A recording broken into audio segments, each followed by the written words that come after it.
Morning sir, इतना लंबा pitch देके। अरे नॉर्मलो बोल सकते हो, सुप्रभात बोलो।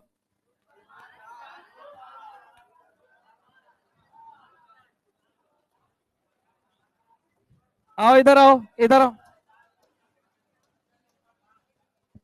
क्या पढ़ाया था लास्ट पे? क्या पढ़ाया क्या था ये बताओ। इलेक्ट्रॉन अफिनिटी हो गया था। हेडिंग लगाएंगे सारे लोग, इलेक्ट्रोनेगेटिविटी। हेडिंग लगाएंगे इलेक्ट्रोनेगेटिविटी। इलेक्ट्रोनेगेटिविटी। हाँ हाँ। अच्छा, ये रहा। अबे तो इलेक्ट्रोनेगेटिविटी तो कराऊंगा पहले। लिखो, लिखो, it is relative tendency electronegativity. Electronegativity लिखो, electronegativity. Electronegativity, it is relative tendency. It is relative tendency. It is relative tendency. इसके बाद होगा केमिकल बॉन्डिंग आपका। आज लग जाएगा इलेक्ट्रोनेगेटिविटी। उस दिन बुला लेने वाला था सैटरडे को, तुम लोग मना कर दिए, धोखा दे दिए तुम लोग। एनीवे लिखो, it is relative tendency of an atom. It is relative tendency of an atom. It is relative tendency of an atom to attract shared pair of electron. Shared pair of electron. It is relative tendency of an atom to attract shared pair of electron towards towards towards towards towards its nucleus. Towards its nucleus. Towards its nucleus. अगली बात लिखेंगे आप, it is relative tendency of an atom to attract shared pair of electron towards its nucleus. ठीक है, towards its nucleus. आगे लिखेंगे, आगे, due to Ian equalization principle. Due to Ian equalization principle. Due to Ian equalization. Equalization. अरे equalization यार, equal plus lization यार। Due to Ian equalization principle. अबे electronegativity यार। तो due to Ian equalization principle, due to Ian equalization principle, electronegativity becomes same. Electronegativity becomes same right after the bond formation. Right after the bond formation. Right after the bond formation. Due to Ian equalization principle, due to Ian equalization principle, electronegativity becomes equal due to electronegativity become equal same it become equal right after the bond formation. Bond बनने के बाद, simple सी बात है यार, bond बनने के बाद से दोनों एटम की ईएन एक बराबर हो जाती है। ठीक है, अंग्रेजी में लिख लोगे, according to EN equalization principle electronegativity become same और equal right after the bond formation. ठीक है, अब इसके बाद लिखो अगला पॉइंट, एक और लिखो, electronegativity electronegativity electronegativity electronegativity does not depend upon electronic configuration. Does not depend upon electronic configuration. Does not depend upon electronic configuration. Does not depend upon electronic configuration. But but it depends upon, but it depends upon oxidation state. But it depends upon oxidation state and hybridization state. And hybridization state. And hybridization state. Oxidation and hybridization. Hybridization state, hybridization state, hybridization state. इसके बाद लिखो three scales were given to define electronegativity. अगला point, three scale were given to define electronegativity. Three scales were given to define electronegativity. पहला point उसमें लिखेंगे, पहला point जी sir, बिल्कुल सर, पूरी कर दीजिए सर, आपके लिए जान हाजिर है सर। आप आइए, अंदर आइए, बाहर खड़े हो, बताइए सर।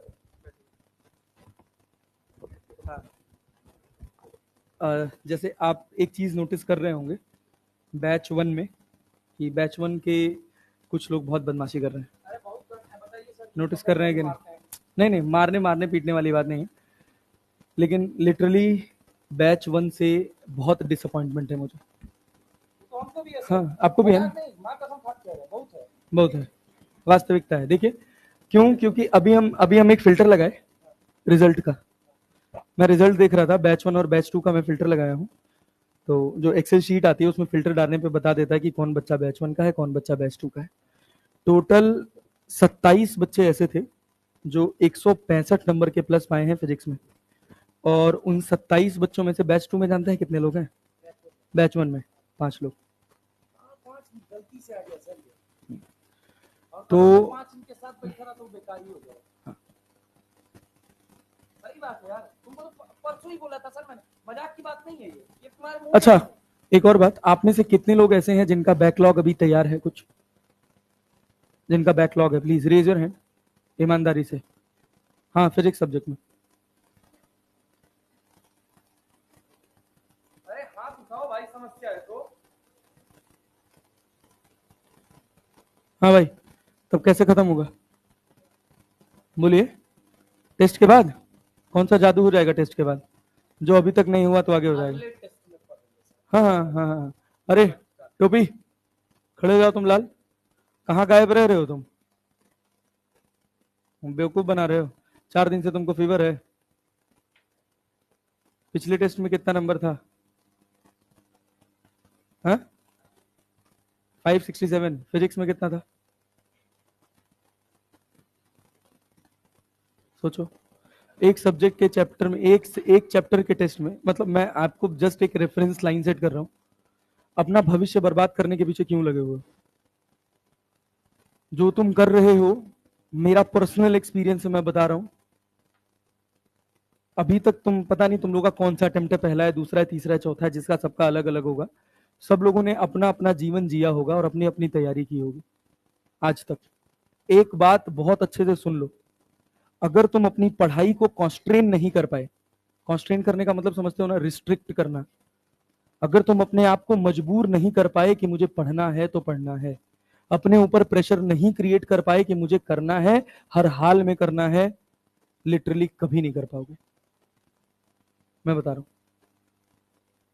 ठीक है, आपको, आप पता नहीं शायद नोटिस कर पा रहे नहीं कर पा रहे होंगे, यहाँ से 3-4 लोग हमेशा ही गायब रहते हैं। 2-4 लोग तो फिजिक्स में गायब रहते हैं बट केमिस्ट्री और बायो में आ जाते हैं। हाँ, ये सब लोग अपना भविष्य पूरी तरह से बर्बाद कर रहे हैं। और लिटरली मैं एक बात और बता दूं, मैं पर्सनली एक एक जन के घर पे फोन करूंगा जिसका फिजिक्स में 120 नंबर से कमाया।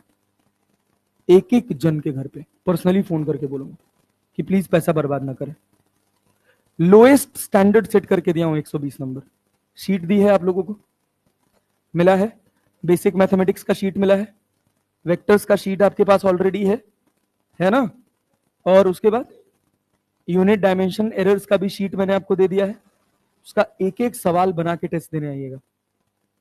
अगर बिना सवाल बनाए टेस्ट देने आ गए, टेस्ट का पेपर आपको हल्का लगेगा लेकिन वो आपकी लंका लगा देगा, इतना कंफ्यूजन बेस्ड पेपर बना के दिया। अगर एक एक सवाल ढंग से करके आओगे तभी जाके पेपर कर पाओगे। सोचो, 3 बच्चे फिजिक्स में 180 में 180 ले आए सर, बैच 1 से एक भी बच्चा नहीं है।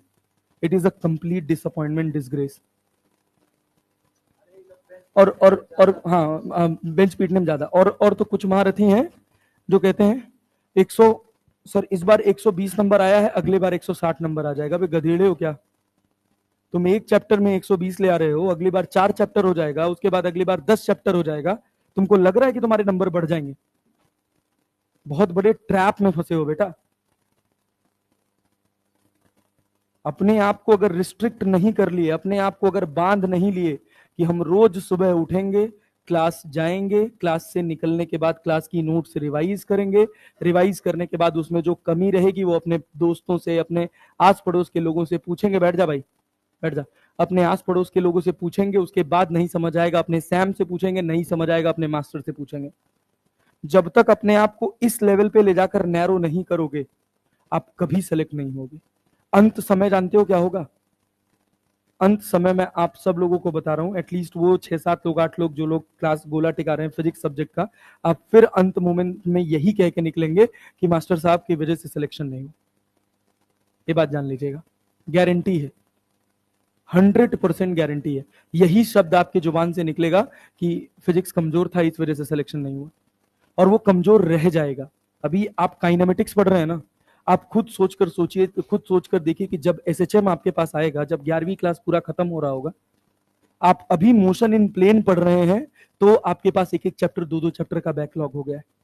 जब आप जाकर एसएचएम पढ़ेंगे, जब आप अक्टूबर महीने में जाके अपना 11th खत्म करेंगे, तो क्या आपको नहीं लगता कि जिस रफ्तार से आप पढ़ रहे हैं आपके पास कम से कम 4 से 5 चैप्टर, 6 चैप्टर्स का बैकलॉग होगा? बताइए बताइए, होगा ना बैकलॉग? 6 चैप्टर का बैकलॉग आपको कभी सेलेक्ट नहीं होने देगा, गारंटी लिखवा लीजिए। अपनी पढ़ाई को जब तक आप एक जगह इकट्ठा नहीं करेंगे, तब तक आप सफल नहीं होंगे, गारंटी लिखवा लीजिए, गारंटी।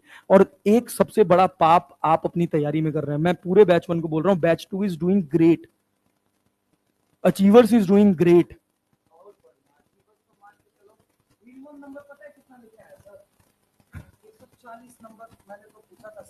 केमिस्ट्री में 140 भी एक बच्चे, सारे बच्चे 160 कैसे स्टैंड करोगे? बताओ, 20 को है, 19 को लेके बैठा हो, उसने 160 किया। 19 छोड़ो, उसमें मैं तुमको बता दे रहा हूँ, लगभग 10 लेके बैठा होगा, कम से कम 175, और उसमें 5 लेके बैठा 180।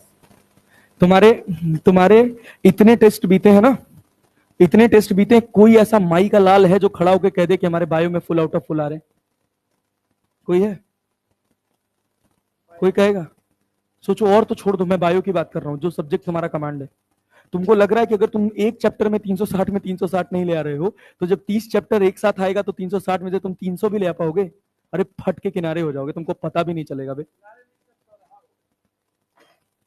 बात समझ रहे हो ना? अब तुम खुद सोचो, एक रेशियो सोचो, जिस लेवल से तुम पढ़ाई कर रहे हो, जिस मेहनत से, जिस एफर्ट के साथ तुम अपने आप को आगे लेकर चल रहे हो, उस एफर्ट के साथ तुम कहां अपने आप को खत्म करोगे?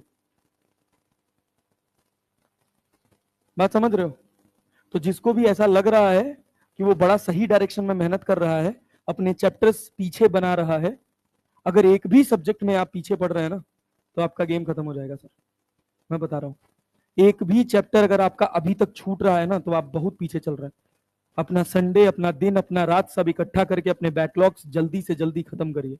और जब तक आप अपने आप को बांधेंगे नहीं ना, तब तक आप फिजिक्स सब्जेक्ट तो नहीं सीख पाएंगे, और नहीं बांधेंगे तो कुछ नहीं आएगा सर, कुछ नहीं आएगा।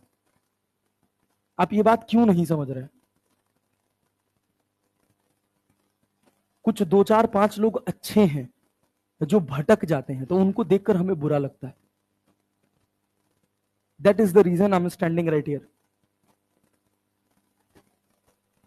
नहीं दिख रहा है मुझे तुम लोगों में चाम कि तुम सेलेक्ट हो, मेरी पूरी मेहनत बर्बाद हो जाएगी। तुम सोच भी नहीं सकते कि तुम्हारे बेसिक मैथमेटिक्स की शीट बनाने के लिए क्वेश्चंस कहीं ऐसे इतने बेसिक मैथमेटिक्स के एक साथ नहीं मिल रहे थे। मैं खुद अपने हाथ से लिखा हूं 2 घंटा बैठ के। क्यों लिखूंगा मैं? कट कॉपी पेस्ट करके पकड़ा देता हूं ना, खुश रहो ना। क्यों एफर्ट डालूं मैं तुम्हारे लिए?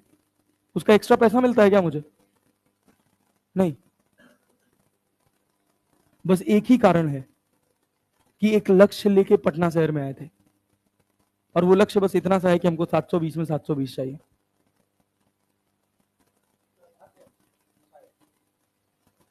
हाँ, मतलब वो तो बात की बात है, वो तो बात की बात है, उतना तो वो भी दिल्ली बहुत दूर है, लेकिन वैलिडेशन तो क्रिएट करो यार प्लीज। जब ये क्लास शुरू हुई थी ना सर, तो इस क्लास में लगभग 200 270 260 के करीब बच्चा बैठता था, 160 के करीब। अभी हार्ड एंड फास्ट आप लोग गिन चुन के 120 लोग बचे हैं, मोरोवर 120 122 125 लोग। और सुनिए तो अभी कहाँ जो आपका एटीट्यूड है ना, इस एटीट्यूड से अभी यहाँ 100 लोग बचेंगे। 100 के बाद 100 के बाद 100 के बाद मैं गारंटी लिख के दे रहा हूं, यहीं 100 के बाद दिवाली तक जाते जाते यहीं आप में से 60 लोग बचेंगे। और नवंबर दिसंबर में जाते जाते आप में से 50% लोग बैठ के वन शॉट देख रहे होंगे, जिनको लग रहा होगा कि पूरे साल तो हम पढ़े नहीं हैं, हमारा बैकलॉग बना है और 10 घंटा में हम एक चैप्टर पढ़ के सेलेक्ट हो जाएंगे। अब गधा हो तुम लोग। और ये बात समझो कि फिजिक्स के पेपर का लेवल ऊपर आएगा, केमिस्ट्री का लेवल ऊपर आएगा, बायो का लेवल ऊपर आएगा। तुम लोगों को शायद नहीं पता होगा, तीन बॉडीज पे अभी बात चल रही है। या तो सीबीएसई को दिया जा सकता है क्योंकि आईपीएमटी वो उसको कराने का पूरा एक्सपीरियंस है, नहीं तो एम्स के हाथ में जा सकता है, और नहीं तो जैब एक नई बॉडी बन रही है। ठीक है, मतलब होता है वो नीट पीजी करवाता है, तीनों में से किसी हाथ में बात चल रही है कि किसके हाथ में दिया जाएगा। और मोस्ट प्रोबेबली सीबीएसई पीएमटी उठाएगी। और अगर आपको अंदाजा लगाना हो सीबीएसई पीएमटी की औकात का, सीबीएसई पीएमटी कैसा पेपर देती है, तो ये बात एआईपीएमटी का पेपर उठा लीजिएगा अपना। बात समझ रहे हैं ना? आप कभी सुने हैं 2020 के पहले कोई 720 में 720 ले आ रहा था? नहीं ना।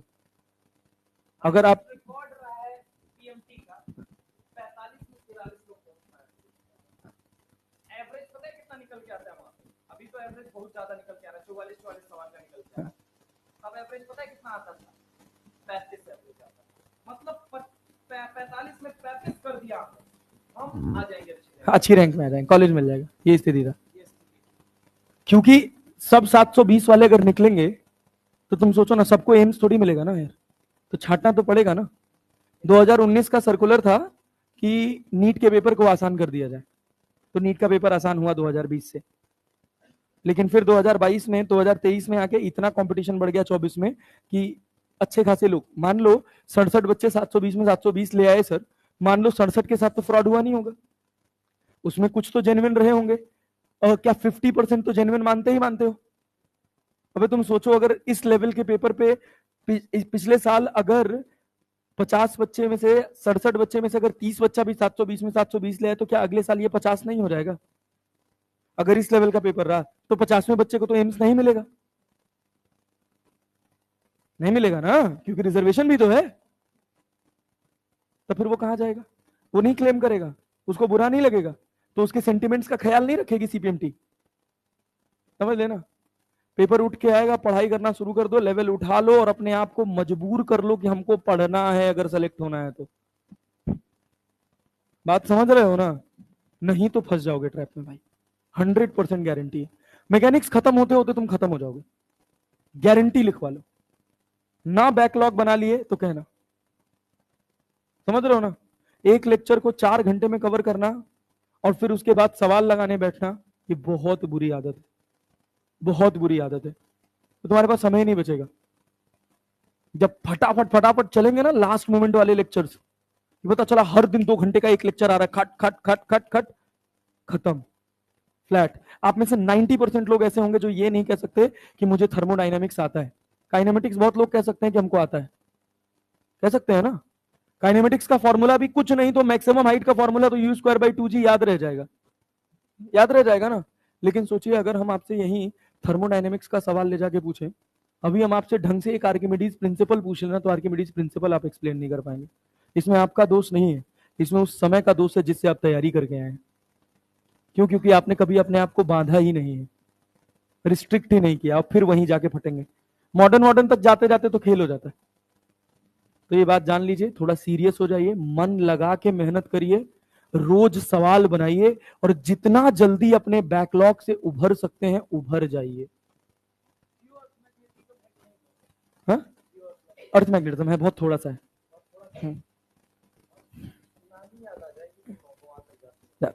अरे उसके पहले फट जाएंगे सर, अभी ये मैकेनिक्स में फट जाएंगे, और तो छोड़िए, इस लेवल से पढ़ रहे हैं तो। फ्लूइड मैकेनिक्स का, हाँ सर, वो सब दिल्ली बहुत दूर है अभी तो तुम ये करो कि अपने आप को टाइम टू टाइम मेंटेन करके रखो, नहीं तो पीछे के चक्कर में सब बर्बाद कर लोगे, ना तो आगे के रहोगे ना पीछे के रहोगे। ये बात जान लेना। वेव में डॉक्टर तक जाते जाते बहुत लंबा बोल दिया आपने सर, बहुत लंबा बोल दिया। अभी फट रहे हैं, अभी फट रहे हैं, दिल्ली तो बहुत दूर है। मैं तुमको ये बता रहा हूँ, रियलिटी बता रहा हूँ। जैसे मैं तो देखो सब्जेक्ट नहीं, सब्जेक्ट तो सब जानते हो, तुम जानते हो। मैं तुमको बता रहा हूँ ना, ये ट्रेंड चला आया है। तुम बताओ ना, चैप्टर का वो टॉपिक बताता हूँ जहाँ पे लोग जाकर सकते हैं। सिंपल 11th क्लास का वेव्स किसी को नहीं आता। अरे बच्चा तो छोड़ो, मास्टर नहीं बताता है, ये हाल है। आप जहां पढ़ के आए होंगे, जहां देख के आए होंगे, इसके पहले जरूर देखा होगा आपने। वेव्स वेव्स तक जाते जाते लोग फट जाते हैं। कुछ लोग तो जब फॉर्मूला लिखवा देते हैं, याद कर लो, पता ही नहीं होता हाथ पैर। बात समझ रहे हैं ना, फट जाइएगा वहां तक जाते जाते।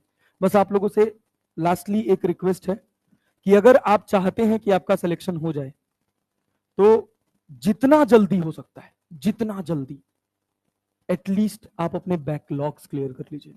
आज 1 बोरिया है, कल 10 बोरिया चढ़ेगा, खत्म, quit now, make it a पंचवर्षीय योजना। नहीं सर, आपका तो फेमस है पंचवर्षीय योजना, मैं भी बोलता हूँ। थैंक यू ये वर्ड देने के लिए। अरे नहीं, सच्चाई है सर, हाँ। तुमको बोलना पड़ेगा। मैं तुमको बता रहा हूँ, तुम ना टॉपिक बताओ, मैं तुमको सब्जेक्ट का बता सकता हूँ कि यहाँ जाके लोग मतलब फंस जाएंगे। प्लांट फिजियोलॉजी 40 मिनट में मारेगी, अच्छी मारेगी। मैं तुमको बता रहा हूँ, अगर तुम नहीं संभालोगे उसको, समझ रहा हो मेरी बात को। मैं तुमको पहले बता दे रहा हूँ, इकोलॉजी और जेनेटिक्स गिरा के तुम्हारा, समझ रहे हो, हालत खराब कर दी। अगर आ गया सही में पेपर अपनी औकात से, हाँ, इकोलॉजी सेगमेंट था एक समय पे, 18 सवाल आया था, 22 सवाल आया। तुमको क्या लगता है रिप्रोडक्शन में मजा आता है सर? भी sexual reproduction in flowering plant में जबरदस्त सवाल पूछ दिया ना, वहीं लपट जाएंगे। सिपाहियों का हाल है। केमिस्ट्री में तुम देखो, केमिस्ट्री में पहली चीज मैं बता रहा हूँ, मैक्सिमम लोग फिजिकल में पहले, हाँ? भर के तुमको लगेगा कि ऑर्गेनिक हमको आ गई है, सवाल नहीं बनेगा। इनऑर्गेनिक तुमको लगेगा हमको आ गई है। ऐसा नहीं है मेरा सब्जेक्ट तारीफ करेंगे, नहीं, तुमको फिलर आएगा कि हमको आ गई है। एग्जाम में जाओगे ना, सब सन्नाटा बन जाओगे। बहुत हैवी प्रैक्टिस चाहिए, बहुत हैवी प्रैक्टिस। ये ना सवाल देखा, अरे यार इस दिन का सवाल किया था, ये लेवल अगर होगा ना, तो जाके तुम मान के चलो तुम्हारा सिलेक्शन होगा। डरा नहीं रहा हूँ, सच्चाई बता रहा हूँ, ये सच्चाई है आज। अगर 150 सवाल डेली नहीं लगा रहे हो तो मत मानो कि तुम्हारा सिलेक्शन होगा। कैसे लगाओगे वो तुम्हारा प्रॉब्लम है। स्पीड एक्यूरेसी हमारी नहीं बनती, तो सवाल कितना लगाते हो तुम दिन भर में? पहले दिन बच्चा पैदा हुए भागने लग जाता है। अरे पहले धीरे धीरे धीरे धीरे तुम सवाल लगाते ही नहीं हो। 50 सवाल में तुम समय नहीं बिताओगे, तो अगर सर हमारी स्पीड कम है, 10 सवाल लगाए, स्पीड कम, घंटा डेवलप होगी। पहले 50 सवाल लगाए, 1 महीने तक। पहले तो तू सवाल लगाना सीख, तेरे को सवाल पढ़ना नहीं आता है, तुझे पता है तुझे पढ़ना नहीं आता है। तुझे अगर एक अकेले कमरे में भेज दिया जाए ना, 1 घंटे बैठ के फिजिक्स का सवाल लगाओ या इनऑर्गेनिक का लगाओ, अब दे दिया जाएगा पेपर, वहीं चौराहा हो, लाइन से हो। मैं तुमको बता रहा हूँ, आधे लोगों का दिमाग नहीं काम करेगा, पता है क्यों? तुमने अच्छी प्रैक्टिस ही नहीं मारी। विराट कोहली वर्ल्ड का सबसे बेस्ट मतलब कहा है, इसमें बैट्समैन है, जीरो को उठिया उठते जाता है और लगातार उठते जाता है, चाहे जितना नेट प्रैक्टिस कर लो। तो तुम कहाँ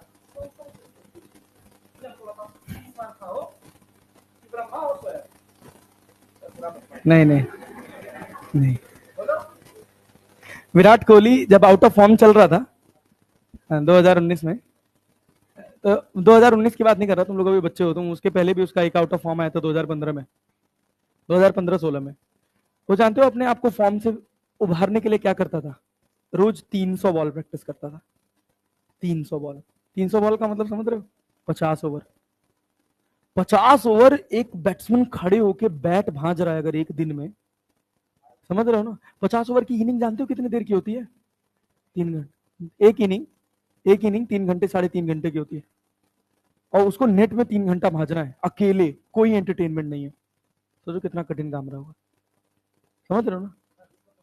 अब तुम सोचो ये जो सबकॉन्शियस ब्रेन है ना, वो कैसे काम करता है।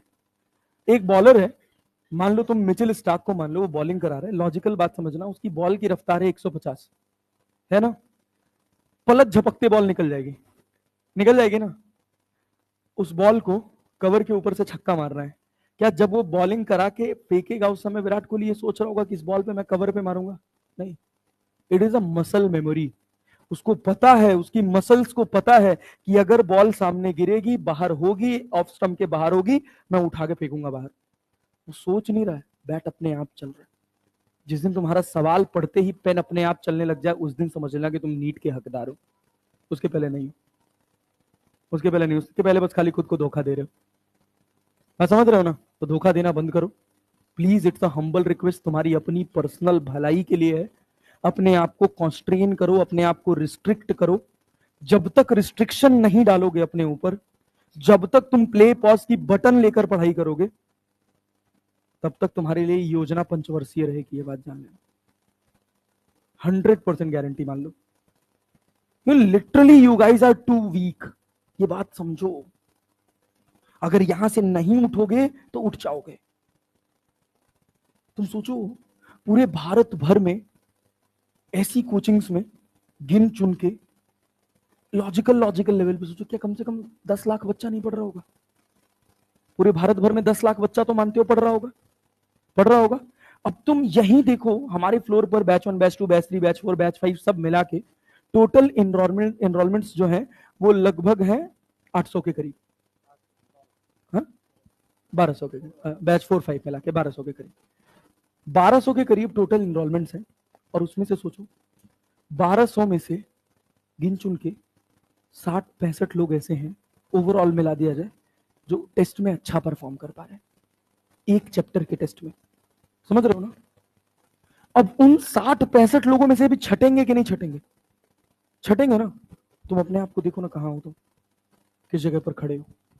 अगर तुम चैप्टर वाइज टेस्ट में, ये बात समझो, अगर as an average chapter wise test में एज एन एवरेज तुम अपने आप को उठाकर 650 तक नहीं ले जा रहे हो, तो फुल में कभी नहीं आया। कोई ऐसा है जिसने कंसिस्टेंटली पिछले साल टेस्ट दिया था और नीट का एग्जाम दिया था? आप में से कोई भी? हाँ हाँ, कितने बन रहे थे तेरे पिछले साल फ्रैगमेंट वाले टेस्ट में ओवरऑल, जो फ्रैगमेंट में टेस्ट होते थे? खड़े हो रहा, अभी तो लाइव एग्जाम्पल दिखाता हूं, सही से बोलना एकदम ना। कितने बन रहे थे तेरे? हाँ, 500 के करीब फ्रैगमेंट वाले में। और फुल लेंथ में थोड़ा घट गया था। ओवरऑल कितना? 450 तक जा रहा था। ओवरऑल कितना आया? हाँ 5। सोच सोच, पेपर का लेवल एक्चुअल में ये नहीं होता, ये तुमको भी पता है। इस बार आ गया, कम आ गया, अगर आया तो कट ऑफ कितनी ऊपर। और एक और गारंटी मैं कहता हूं, इस क्लास से खड़े होके, आज देख रहा हूं वीडियो सामने रिकॉर्ड हो रही है इनकी क्लास में, मैं इस लौंडे को सेलेक्ट करा दूंगा, गारंटी है। मुझे पता है मैं करा दूंगा, 100% फिक्स है। कैसे कराऊंगा वो मेरी अपनी पर्सनल जिम्मेदारी, करा दूंगा मैं उसको सेलेक्ट, लिखवा के दे रहा हूं। और यहां से मैंने 5 ऐसे चेहरे पहचाने हैं जिनको मैं सेलेक्ट करा दूंगा। अभी तो नॉर्मल क्लास चल रहा है ना, ऐसे थोड़ी चलेगा, रिजल्ट ऐसे थोड़ी आता है। कब मुझे कौन अच्छा लगेगा, कब मैं किसको पर्सनली कांटेक्ट करने लग जाऊंगा, पर्सनली कब किसको मैं गाइड करने लग जाऊंगा, तुमको पता भी नहीं लगेगा। और जिसको गाइड कर रहा हूं वो भी तुमको नहीं बताएगा आके। बात समझे ना? क्यों? अगले साल सोचो, सिस्टम में कोई भी सिस्टम कैसे चलता है, अगले साल फिर एडमिशन लेना है ना, हमको हमारी रोजी रोटी चाहिए कि नहीं चाहिए? तो रोजी रोटी 610 नंबर वाले को देख के आती है, किसको देख के आती है? 700 वाले को। बात समझे ना? गधा तो ये देख के जाता है कि यहां से तो फुल आउट ऑफ फुल आया है, अरे एक ही आया है। समझो ना साइकोलॉजी यार। सर आपकी क्लास थोड़ी खराब कर रहा हूं, लेकिन इन लोगों को जगाना बहुत जरूरी है। हा? मतलब तुम खुद लॉजिकल होके सोचो कि जितना तुम ऐसे पार्ट टेस्ट में नंबर ले आ रहे हो ना, जितना पार्ट टेस्ट में नंबर ले आ रहे हो, जब फुल लेंथ टेस्ट होगा तो उसमें से 50 नंबर घटा लेना। बुरा मत मानना, ये कड़वा सच है और तुम्हारे सामने लाइव एग्जांपल है। और अगर तुम बैच 2 में होते ना तो अभी मैं तुमको दिखाता, अभी कम से कम 50 एग्जांपल ऐसे जिन्होंने पूरा टेस्ट दिया, ओवरऑल 530, 540, 545, 550, 560 इतने ही आ रहे थे और फाइनल में भी इतने ही आए। साइकोलॉजी डेवलप हो जाती है अंदर ही अंदर। तुझे कभी 650 की आदत लगी ही नहीं, तू लाएगा कहां से यार? समझना गेम, समझना पड़ेगा।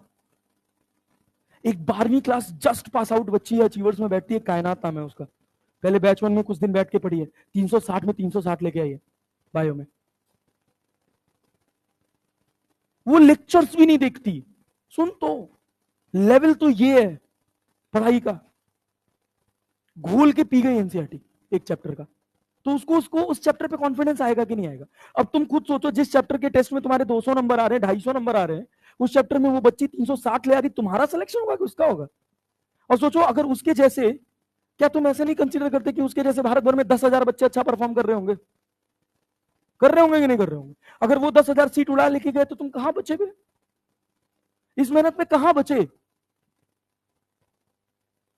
एक्सक्यूजेस बनाते हो। अरे एक खतरनाक एक्सक्यूज, अभी मतलब 2 दिन पहले की बात है, सर सवाल नहीं लिखा होता तो समझ नहीं आता है, क्या करें? अबे तुम क्लास में सो रहे हो क्या है?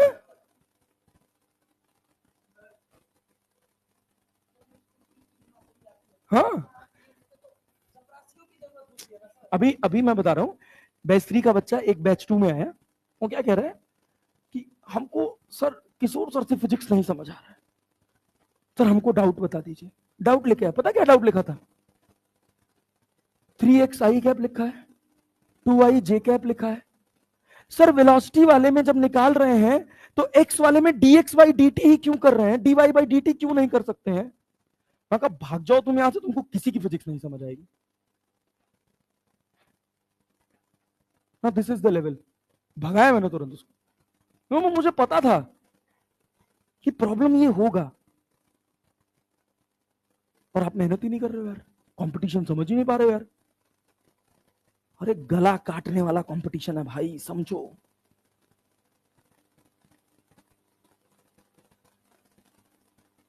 आप मौज काट रहे हो एकदम से, रिलैक्स पड़े हुए हो। मैं लिटरली बता रहा हूं, मैं एक एक जन के घर पे पर्सनली फोन करूंगा अगर 120 नंबर से कम आया फिजिक्स में, क्योंकि 120 नंबर प्लस ले आने के लिए आपको 3 दिन के अंदर मिलजुला के 150 क्वेश्चन लगाने। अगर तुम वो लगा के नहीं आए ना, पहले तो फोन करूंगा, अब फोन करने के बाद तुम बहुत सारे तुम में चालाक हो गए, किसी और का नंबर डाल दिए होगे, कुछ कर दिए होगे, 1 हफ्ता लग के एक एक जन को ट्रैक करके फोन करूंगा, पूरा हफ्ता। और ना तुम्हारा जीना हराम कर दिया तो मेरा नाम BN राय नहीं, गारंटी लिखवा लो। बहुत ऑफलाइन पढ़ा है और बहुत गधेड़ों को सुधारा है, समझ रहे हो? तुम्हारे साथ बस इतनी प्रॉब्लम है कि तुम पेरेंटली बाउंडेड नहीं हो अभी, बस इतनी ही प्रॉब्लम है तुम्हारे साथ, तुम्हारे ना पढ़ पाने के पीछे। हाँ।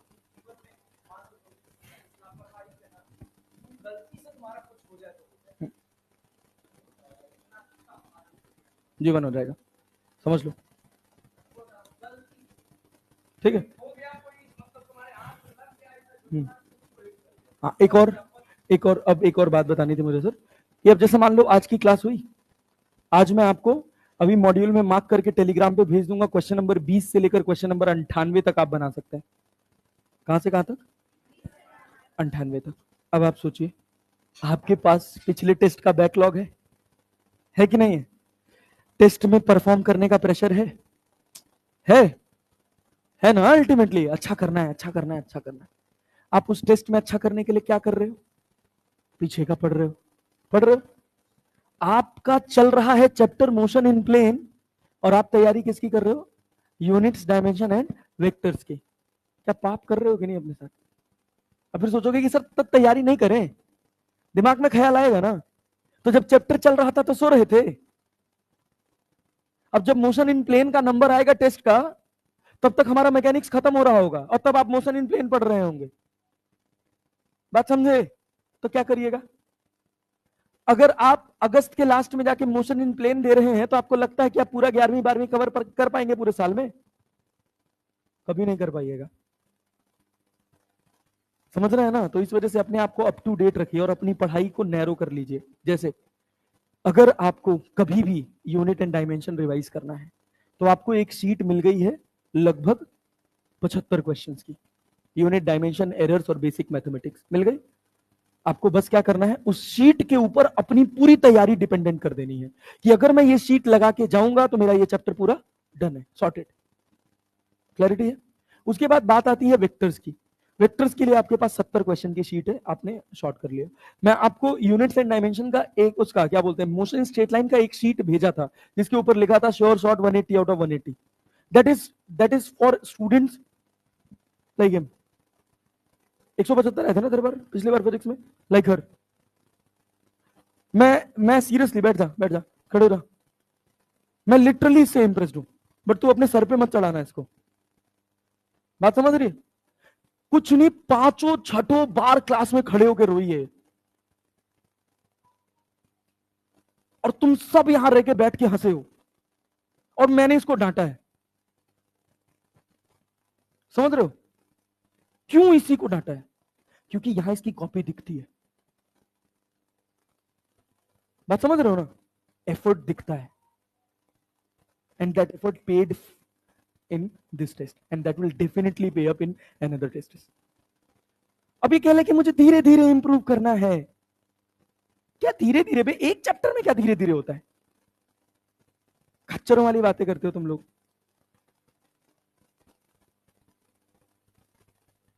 कभी नहीं सेलेक्ट होगे बे तुम लोग ऐसे करोगे तो. हाँ 176 100% एक्यूरेसी. ओवरऑल कितना बेटा? 582. बायो खराब है.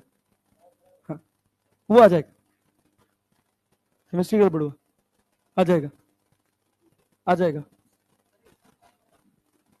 जाएगा लेकिन हाँ.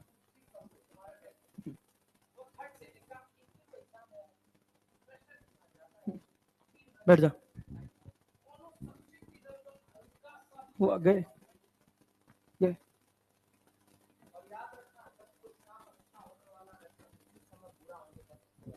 चांस होता है. बस एक्साइटमेंट में अगर तुमने गलती से 15 से 20 सवाल किया ही जा सकता है. 15 से 20 सवाल से गड़बड़ हो जाए. हर 10 सवाल बाद एक सवाल गलत होता है. तुमको पता है क्या लगेगा? 9 सवाल की खुशी होगी. तो हर 9 सवाल बाद एक 10वां गलत हो रहा है ना, करते करते 18 सवाल इस समय बाद बन जाएगा. 18 सवाल बनने के बाद पता है क्या होगा? 40 नंबर 10 तो ये ले गया, आज तुमको 72 नंबर. कहाँ हो आज इस साल के परीक्षा में? बताओ. क्या तुम खड़े रह पाओगे? खड़े रह पाओगे? सिर से गिर भी नहीं पाओगे. ऐसा हाल है. हम सब खड़े रह. मैं तुमको बता रहा हूँ, तुम्हारे अंदर पता है क्या है?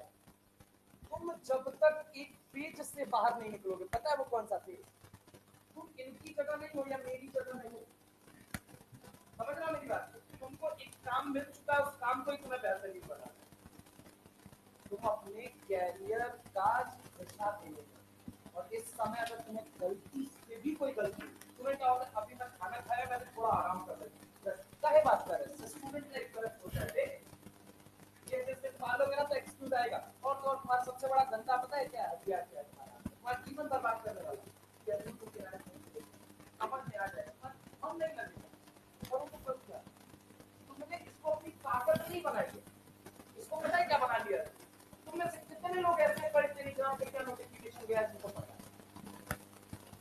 दिस सोच दैट अपने ही भविष्य को देखो.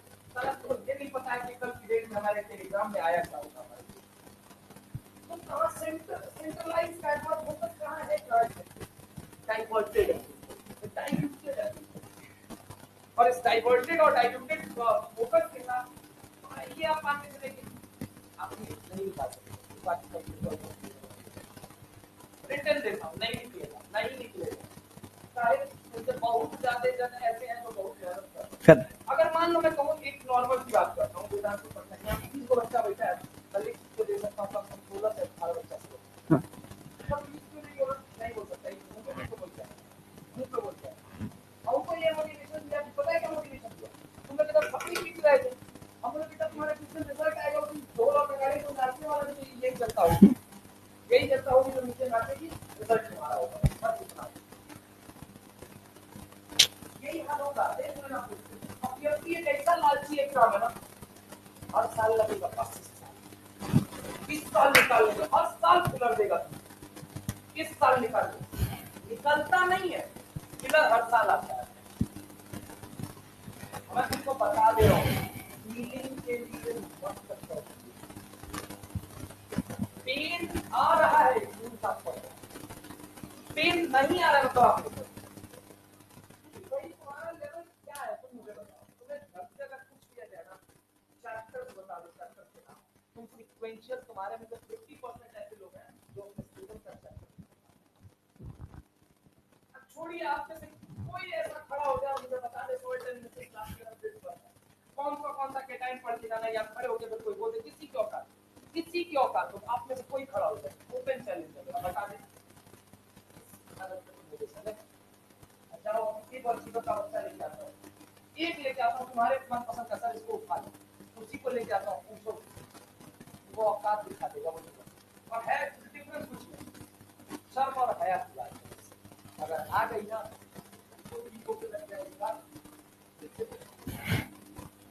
नहीं लगी तो फिर वो तो कुछ भी नहीं करता है। हाँ, नर्सिंग वर्सिंग है। हाँ, और क्या बगल में एक तैयारी के बाद दूसरी शुरू हो जाएगी।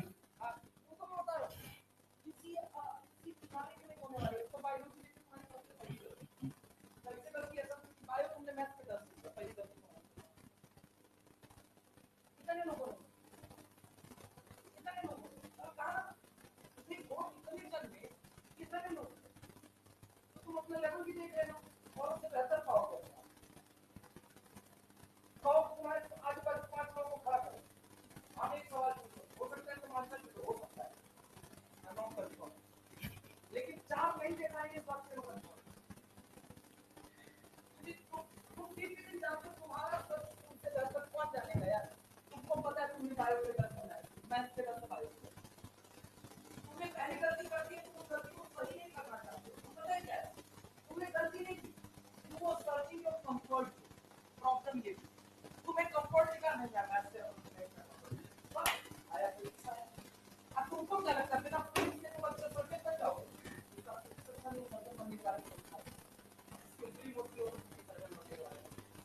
पहले बता दो उंगली आपकी क्या होनी चाहिए पकड़, और दूसरी चीज का बता दूसरी चीज आपकी क्या होनी चाहिए पकड़। चाहे किडनी के सेंटर पे काटना ही पता कहां से होगा, वाटर ग्रेविटी नहीं आएगी, ग्रेविटेशन का कंसेप्ट नहीं पता होगा तो बच्चे को डिलीवरी नहीं करवा पाओगे। समझ रहे हो, बिना ग्रेविटेशन के बॉडी फ्लूइड एंड सर्कुलेशन को समझ नहीं आएगा फ्लूइड।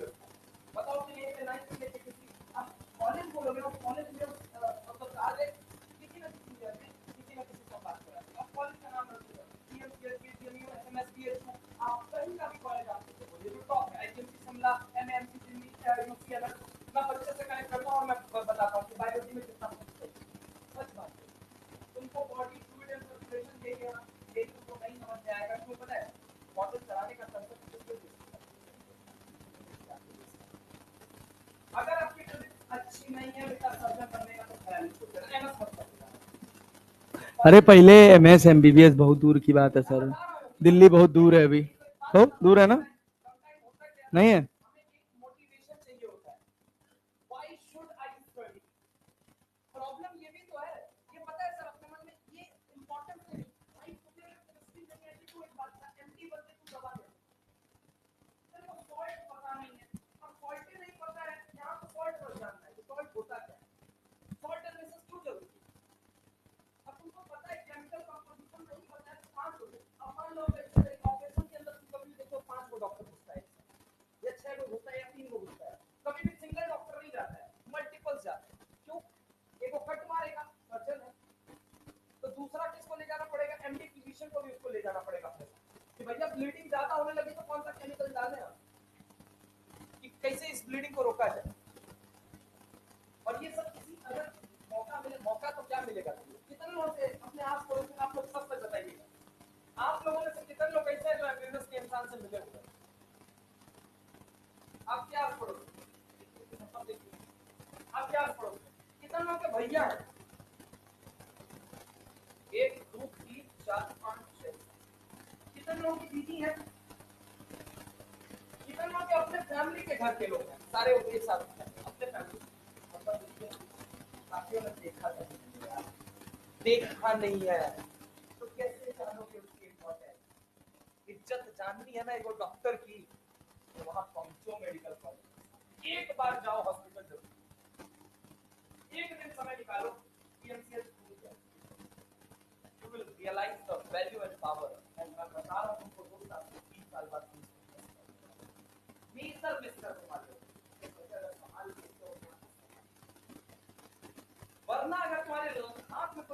ऐसा नहीं किया ना, तुम मार्केटिंग में क्या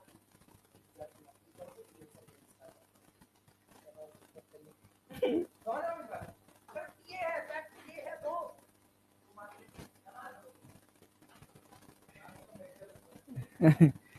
अरे बी फार्मा है, एम फार्मा है, बहुत कुछ कोर्सेज है। मैं लिटरली बताऊं, मैं बहुत तहे दिल से चाहता हूं कि आपका कुछ भला हो जाए, लेकिन आप नहीं चाहते हैं। और अगर आपको अपनी ही क्लास में स्ट्रगल देखना हो ना, कि कोई स्ट्रगल करके उठा है, स्पेसिफिकली मैं अभी फिजिक्स सब्जेक्ट की बात कर रहा हूं, तो ये उठी है स्ट्रगल कर, सीरियसली। मतलब मेरे लिए ये अच्छी बात है कि मैं, और डेफिनेटली इसको इसको इस तरह से कंसीडर करना चाहिए कि मेरी प्रशंसा कोई कर रहा है, तू डिजर्व करती है, बस तुझे थोड़ा और मेहनत डालनी है। समझ आई बात? और इसने लिटरली एफर्ट डाला है। और तुम सोचो, पहले दिन जब मैं पढ़ाना शुरू किया था, तो ये साइन थीटा कॉस थीटा में कंफ्यूज थी। क्या इसके पास ऑप्शन नहीं था, देख लेती कुछ और? सोचो कि तुम्हारे पास ही है, और तुमको लग रहा है सब कुछ आसान आसान आसान आसान आसान आसान, अरे कितना कंफर्ट जोन में हम चले जाएं। मैं गधे हो, कभी नहीं उठ पाओगे बे तुम उस कंफर्ट जोन से। बात समझो, जागो, मेहनत डालो, हारो मत। सवाल फंस रहा है, फंसने दो, बस अपनी एक चीज खराब मत करना, पेस। पेस खराब, आउट ऑफ रेस। समझ रहे हो ना सर? आप सबके लिए कह रहा हूं, आप सब आउट ऑफ रेस हो जाएंगे अगर आपका पेस खराब हुआ तो। और अगर प्ले पॉज का बटन अपने हाथ में रख के पढ़ेंगे ना, गारंटी है खराब होगा, गारंटी, 100% गारंटी, कोई रोक नहीं सकता। सोचिए, अगर हमारा जुलाई के महीने में हम वेक्टर पढ़ रहे हैं, आपको क्या लगता है? सोचिए ना, बहुत लॉजिकल बात मैं आपको बता रहा हूं, आपको क्या लगता है कि जिस पेस पर अभी हम पढ़ रहे हैं, अभी लाइव क्लास में जो हम पढ़ रहे हैं, इस पेस पर हम पढ़े तो हम सिलेबस खत्म कर लेंगे? कर लेंगे? नहीं। चाहे आप ऑनलाइन देख लीजिए, चाहे आप ऑफलाइन देख लीजिए, जैसे भी आप पढ़े हो, आपने नोटिस किया होगा, अक्टूबर, सितंबर अक्टूबर तक सब कुछ बहुत हौले हौले हौले हौले आराम आराम से चलता है, और उसमें हमारे बैकलॉग बनते हैं। जैसे ही अक्टूबर खत्म होता है ना, खट खट खट खट खट खट चैप्टर्स खत्म होते हैं। और अगर तब तक आपने अपने आप को रिदम में नहीं डाल दिया ना, कोई आपको सेलेक्ट नहीं करा सकता है, तो नहीं करा सकता है, गारंटी। आपको रिदम में डालना पड़ेगा खुद को, और रिदम में डालने का बस एक मात्र तरीका है कि सवाल बनाओ। भाई तुम पिछला टेस्ट दिए थे? हाँ हाँ, कितना नंबर आया था? 400 के अप्रॉक्स। कहें यार इतना कम क्यों आया था?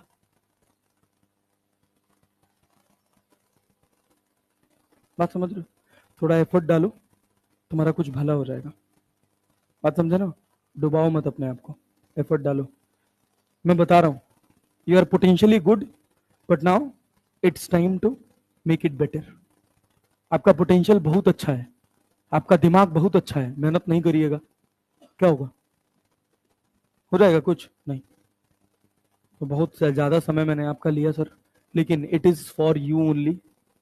इसमें मेरा कोई फायदा नुकसान नहीं है, आप मुझे कुछ नहीं देके जाओगे, बट कुछ लोग जिनको मैं देख पाता हूं कि ये सेलेक्ट हो जाएंगे, वो नहीं होंगे। बस इस बात का बुरा लग रहा है, इस वजह से मैं घर जाते जाते इस क्लास में आके इंटरप्ट करके आपके पास आया हूं, क्योंकि फिर अगले साल आप यही रोना रोएंगे कि फिजिक्स सब्जेक्ट की वजह से हमारा सिलेक्शन नहीं हुआ। और वो झूठ होगा बहुत बड़ा, वो बहुत बड़ा झूठ होगा। समझ रहे हैं ना? 720 में से 180 घटा दीजिए, कितना नंबर हुआ? 500, 540 हुआ ना? क्या आप अपने आप को ये नहीं मानते हैं कि आपके फिजिक्स में गिरते पड़ते 50 नंबर आने चाहिए? आने चाहिए, हाँ? अब आप सोचिए, इस क्लास में कितने लोग ऐसे बैठे हैं जिन्होंने लास्ट ईयर नीट में 500 के प्लस स्कोर किया था? Can you check it out? दिमाग की बत्ती जल रही है तुम्हारी या नहीं जल रही है अभी भी?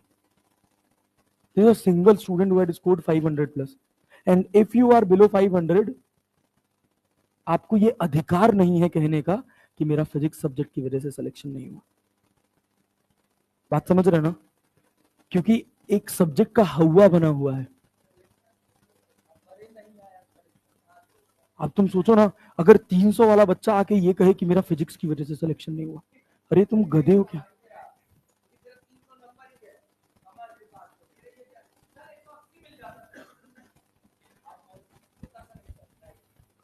My dear students, please try to be technically sound. If you are not, you are not going to get selected. Technically sound होने का मतलब बस इतना सा है कि आपको आपके एग्जाम की समझ रहनी चाहिए।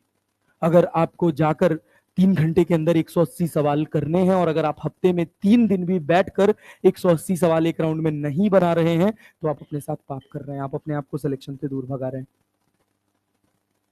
बात समझ रहे हैं ना?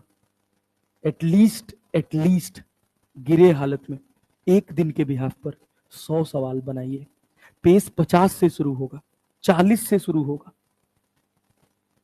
अपने आप को थोड़ा सा ना बांटिए। जितना जितना ऐसे बिखरे रहेंगे, उतना आप सिलेक्शन से दूर रहेंगे। किनारे कर लीजिए थोड़ा सा। क्लास खत्म हो रहा है, 1 घंटा रेस्ट करिए, आधा घंटा रेस्ट करिए, खाना पीना खाइए, मॉड्यूल उठाइए, बनाना शुरू कर दीजिए। वो मॉड्यूल नहीं बनाएंगे, सेलेक्ट नहीं होंगे।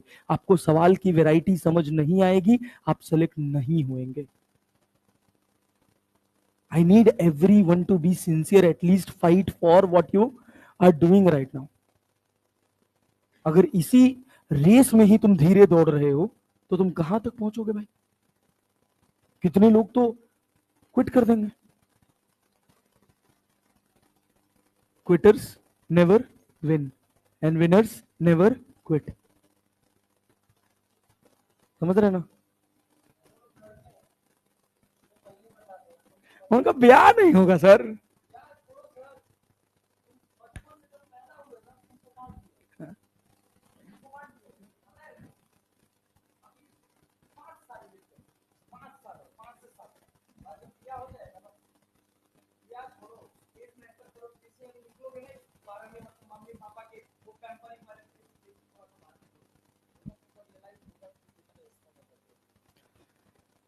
दो चीजें याद रखो।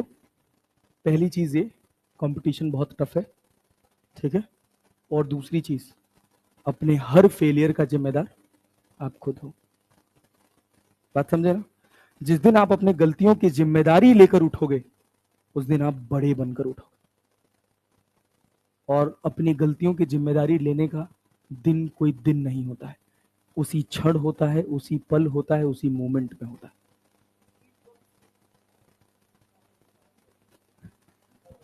अरे sir, I'm the die hard fan of that person. जानते हैं स्टीव जॉब्स को? जानते हैं आप लोग? पूरी दुनिया की सबसे बड़ी कंपनी है एप्पल। आपको पता है ये बात? गूगल की औकात नहीं है। अल्फाबेट कुछ नहीं है भाई। किसका? एप्पल का 3.54 है इस समय ट्रिलियन डॉलर। भारत की इकोनॉमी जानते हैं कितनी है? 3.97, 4 को छूने वाली है, 4 ट्रिलियन डॉलर टच करने वाली है। सोचो जितनी भारत की इकोनॉमी है, उतना यूएसए की एक कंपनी अकेले संभाली हुई है। और एक बंदे का, वो जो टेक्निकल नहीं था, आपको पता है कि नहीं, वो कुछ नहीं आता था। He was a good salesman. उसने क्या बेचा है अपने जीवन में। और दूसरी चीज, he was very simple and very sophisticated. और उसकी एक लाइन है, the simplicity is most sophisticated. समझ रहे हैं? ऐसे ऐसे लथेरा गया है वो अपने जीवन में, ऐसा ऐसा लथेरा गया है कि तुम सोच भी नहीं सकते। उसकी खुद की बनाई हुई कंपनी से उसको बाहर निकाल दिया गया था।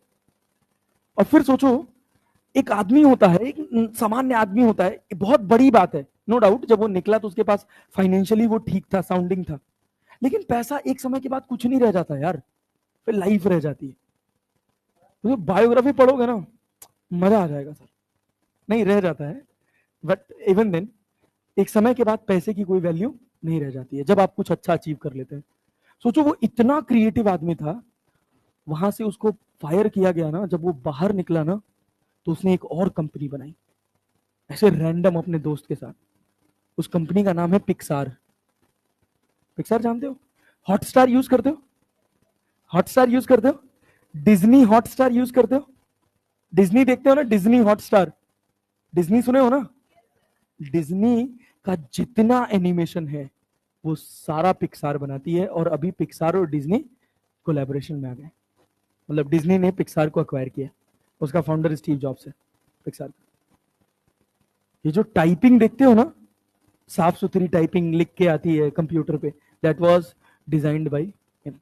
वो इतना परफेक्शन चाहता था अपने काम में कि जब उसने अपना पहला कंप्यूटर बनाया था, जिसको एप्पल 2 बोला जाता है, जो सेल हुआ था, जो बिका था, एप्पल 2 सेकेंड जनरेशन, उसमें उसने कहा था कि अंदर जो चिप लगेगी ना, उस चिप के ऊपर लाइन सीधी होनी चाहिए। समझ रहे हो? और जब कंपनी से मैन्युफैक्चर होकर चिप आई थी तो वैसे हल्की हल्की उसके ऊपर टेढ़ी थी। कहा लॉस हो रहा है, होने दो, वो अंदर रहनी है, प्रॉपर काम करेगी, कोई दिक्कत नहीं है। लेकिन उसके दिमाग में यह था कि जिस दिन कोई टेक्नीशियन इसको खोलेगा ना, उस दिन उसकी आंखों में इस कंपनी के लिए सम्मान होना चाहिए। ये क्या काम बनाया है यार। And your exam need that type of perfection. समझ लो, अगर ये एग्जाम कठिन होता ना, अगर इसका पेपर टफ होना होता ना, तो सेलेक्ट होना आसान हो जाता। लेकिन पेपर आसान है, तुम सब में पोटेंशियल है, तुम सब कर सकते हो, लेकिन तुम सब लापरवाही कर रहे हो, तुम सब बैकलॉग्स बना रहे हो। बैकलॉग बनाना नीट का सबसे बड़ा फेलियर है। और अगले साल तुमको अंदर से ऐसा ना टिकलिंग होगा, समझ रहे हो, कि अरे 540 नंबर आ गया, अगले साल तो मैं बैठूंगा तो मेरा सिलेक्शन हो जाएगा। फिर अगले साल तैयारी करोगे, फिर ऐसे लापरवाही करोगे, फिर 540 से बढ़ के 560, 580। बहुत बार सुना होगा 5 साल में सेलेक्ट हुए हैं सर हम। सुने हैं ना? सुने हैं ना? ऐसा तो है नहीं कि नहीं सुने हैं। आपको लगता है कि नीट एग्जाम का पेपर इतना कठिन होता है कि उसके लिए 5 साल लगना चाहिए? फिर भी लग रहा है। क्यों लग रहा है यार? और 5 साल में सेलेक्ट होकर सुने हो कोई 5 साल तैयारी किए हैं उसके बाद 700 नंबर आया है? कभी सुने हो? 500 तैयारी करने वाला, 5 साल तैयारी करने वाला लड़का 620, 630, 635 ऐसे ले आता है। तो जो क्या पढ़ा वो 5 साल में? 5 साल क्या पढ़ा? एक साल में अगर एक सब्जेक्ट के ऊपर भी वो बैठ के रिसर्च करता तो बहुत लंबा फोड़ के ले जाता। ले जाता कि नहीं ले जाता? सोचो। तो इस वजह से मैं आप सबसे चाहता हूं कि आप सब please do hard work, smart hard work, और इंस्पिरेशन हमेशा अपने आसपास ढूंढिए। बात समझ रहे हैं ना? सबके लिए कहूंगा। शी इज ऑल्सो देयर, वो लड़की भी जो उधर से सेकंड नंबर पे बैठी, क्या नाम है बेटा तेरा? हाँ, शिल्पी। तेरा कितना है फिजिक्स में? 160। फिजिक्स में 160 है उसका, समझ रहे हो? गिरी स्थिति में थी भाई, भर के कंफ्यूज्ड, भर के कंफ्यूज्ड। पता नहीं कभी कभी इतना अजीबो गरीब डाउट ले आते थे, गुस्सा आ जाता था अंदर से। लेकिन करते रहोगे, करते रहोगे, करते रहोगे, तब निकलोगे। जैसे दूसरा रास्ता ढूंढे, फेलियर अपना उसी तुम्हारे पीछे पूंछ पकड़ के खड़ा हो जाएगा। बात समझ रहे हो ना? तो यहीं विराम देते हैं। मैं उम्मीद करता हूं, अब देखिए, आपको अपनी पढ़ाई को 2 पार्ट में तोड़ लेना है। एक है आपका बैकलॉग वाला पढ़ाई, और एक है आपका आगे वाला पढ़ाई। अब जैसे मान लीजिए आज के दिन पे, अब देखिए, कल हमारे पास कोई काम नहीं था, एक लेक्चर हमने कल किया था, हमारे पास कोई काम नहीं था। आज एक लेक्चर और हमने किया, पहला लेक्चर हमने किया था तो हमारे पास 24-25 क्वेश्चन बनने के लिए आए थे। आए थे? आप में से बहुत सारे लोगों ने बनाया था, नो डाउट। बहुत सारे लोगों ने नहीं बनाया था। जो नहीं बनाया था वो अपने आप को ये मत माने कि मैं सेलेक्ट हो भी सकता हूं, ठीक है? फिर हमारे पास एक दिन का गैप मिला, फिर आज हमारी क्लास हुई। आज क्लास के बाद हमारे पास लगभग 60-70 क्वेश्चन है प्रैक्टिस करने के लिए। क्वेश्चन नंबर 20 से लेकर क्वेश्चन नंबर 98 तक अगर आप देख रहे हैं तो लगभग आपके पास 78 सवाल है करने को, है ना जी? अब आपके पास 78 सवाल है करने को। अगर आप सोचिए कल के दिन आप खाली थे, कल के दिन आप बैकलॉग अपना थोड़ा बैलेंस कर लिए होते, तो आज आपके पास समय होता कि नहीं 78 सवाल लगाने का? नहीं 78 लगता, 50 लगता। फिर कल की क्लास होगी तो हो सकता है कल की क्लास में बेस्ट आपको 10 ही सवाल मिले करने को, हो सकता है 5 ही सवाल मिले, हो सकता है ना मिले, हो सकता है कि मैं इसी में छोड़ दूं 5-7 सवाल आपको लगाने के लिए। तो फिर आपके पास समय बचेगा, तो फिर आप क्या करेंगे? बैकलॉग वाला पोर्शन करेंगे। फिर वो जो 78 सवाल में 50 सवाल बनाए थे, बचा हुआ 30-35 सवाल है, उसको बाद में बना लेते। लेकिन जब प्लान नहीं करिएगा, नहीं सेलेक्ट होइएगा। रास्ता मत ढूंढिए प्लीज, मैं बता रहा हूं। और मैं गारंटी देकर कह रहा हूं, सवाल साल के एंड जाते जाते, इस साल के अंत होते होते, मैं वेदांतु के इस सेंटर पे एग्जाम्पल सेट करके रहूंगा। बात समझ रहे हो ना? अब उस एग्जाम्पल का हिस्सा आप बनना चाहते हैं या नहीं बनना चाहते हैं, ये आपके ऊपर निर्धारित है, आपकी मेहनत के ऊपर निर्धारित है। क्योंकि मैं जानता हूं कि आप फट जाएंगे, आप में से बहुत सारे लोग फट जाएंगे। और कड़वा सच है ये, कड़वा सच है ये। क्योंकि अगर नहीं फटते तो 20,000, 25,000, 30,000 लोग काहे सेलेक्ट होते? समझ रहे हैं ना? और मैं आपको ये गारंटी के साथ कह सकता हूं, आपका एक अपना कंफर्ट जोन अगर किसी टीचर के साथ है नहीं है, वो एक अलग बात है, समझ रहे हैं? लेकिन जो टीम आपको इस फ्लोर पे मिली है ना, वो आपको एटलीस्ट पटना में तो नहीं मिल सकती। मैनेजमेंट क्या कर रहा है क्या नहीं कर रहा है, वो एक अलग सिनेरियो है। लेकिन आपका मैनेजमेंट से सिलेक्शन नहीं होगा, आपका पढ़ाई से सिलेक्शन होगा। और मुझे पता है कि वो दी बेस्ट है, इससे ज्यादा बेहतर आप कुछ नहीं पा सकते, इससे ज्यादा एफर्ट लगाने वाले टीचर्स आप नहीं पा सकते। आप सोचो, he is sleeping for average of 4 hour a day. Why why क्यों? सोचो ना, मतलब पिछले 7 दिन में भाई 4 घंटे सोया हर दिन, और किसी किसी दिन वो भी नहीं। क्यों? अपने लिए। थोड़ा बहुत अपना भी फायदा होता है, हमारा कंटेंट बनता है, हम और एक्सपीरियंस होते हैं, हमारे साथ और चीजें जुड़ती हैं, बट वो इतनी भी इंपॉर्टेंट नहीं है। हम आके सो के भी आएंगे ना 12 बजे रात में, और यहाँ खड़े होकर बेवकूफ बनाना शुरू करेंगे, आप बन के घर जाएंगे, आपको लगेगा लॉलीपॉप चल रहा है, आपको साफ आ रहा है, तो फंस जाएंगे, सेलेक्ट नहीं होंगे।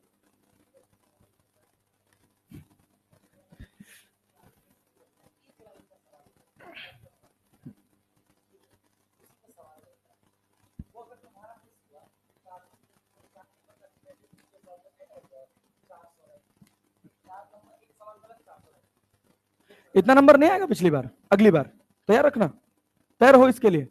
ऐसे आम घास मूली की तरह नंबर नहीं आएगा, वहीं भीड़ इकट्ठा रहेगी 600 से लेके 680 690 के बीच में।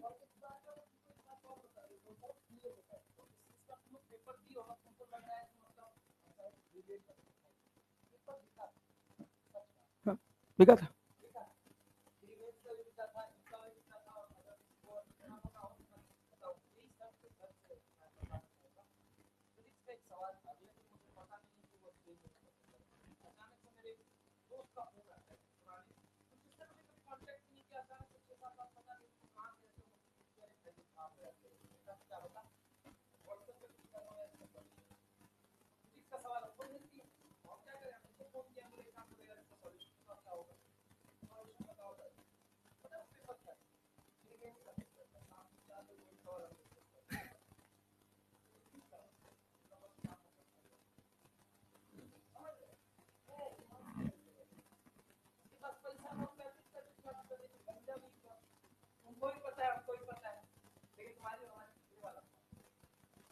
हाँ, but it is demotivating also, ये बहुत दुखदाई है, बट हरदम ऐसा नहीं होगा, ऐसा नहीं होगा, ये इसके लिए निश्चिंत रहना। पकड़ा गया,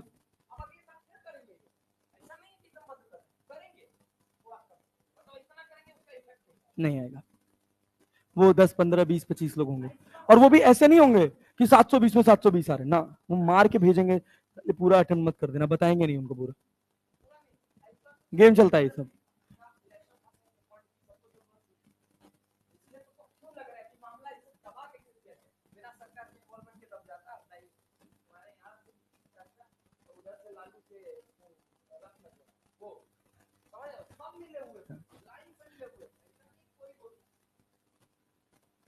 चाहे पेपर कहीं भी पहुंचा हो, उसका सेंटर यही था, यही जगह थी सेंटर, चाहे कहीं भी पहुंचाओ। समझ रहे हो ना? हाँ, पटना। वेदांतु नहीं रे गधा, तब तो वेदांतु था भी नहीं।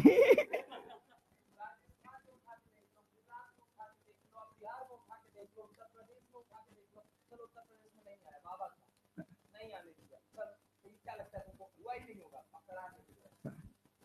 दिल्ली एनटीए ऑफिस से आजू बाजू ही भाई, पेपर डायरेक्ट दिए, 80 लाख रुपए, और क्या बताएगा, लेकिन क्या कम मोटा पैसा लेके भरे थे जेब, घुसेंगे तो सब लाइन से घुस जाएंगे, केवल नहीं नहीं नहीं नहीं इतना दिन एकदम धीरे धीरे पहले मामला को लोग लाइक तो खड़ा के डिसीजन लेते हैं। आप अपनी सुप्रीम कोर्ट क्या कहती है, इसमें वर्डिक्ट क्या देती है, पवित्रता भंग नहीं हुई, 10 बार आप ही ने बोला है, क्या किस्म की होता है, नीट एग्जाम की पवित्रता तो भंग हुई है, अचानक से एक रीजन बन के आ जाए,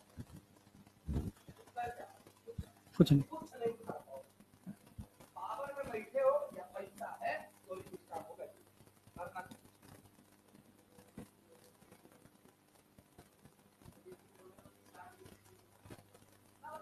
काम आदमी की औकात कुछ नहीं है बेटा, आम आदमी से ऊपर वोट पता है क्या करेगा, कमाएगा 15,000 रुपया, 20,000 रुपया, 50,000 रुपया टैक्स भरेगा, उसको कोई नहीं फर्क देखा कोई, इसको बदलो, जागो भाई, एफर्ट डालो, बस एक ही बात है, ultimately end of the time the only thing that is important.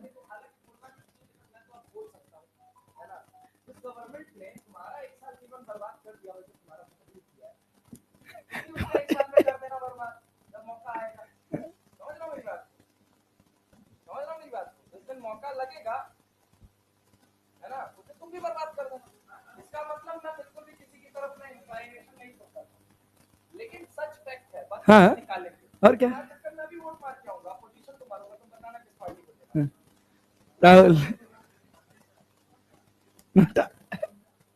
हाँ चलो मतलब बहुत देर चलो, everything it is a part of fun, the only important thing is कि मेहनत करो, बात समझ रहे हो ना, अच्छी मेहनत करो, बैकलॉग्स मत बनाओ, अगर बन गए हैं तो दिन रात जाग के 4 घंटा सो ना यार, क्यों सो रहे हो 6 घंटा बे, हाँ 4 दिन दर्द करेगा, उसके बाद नहीं करेगा, 4 दिन दर्द करेगा, बस केवल 4 दिन दर्द करेगा, खत्म।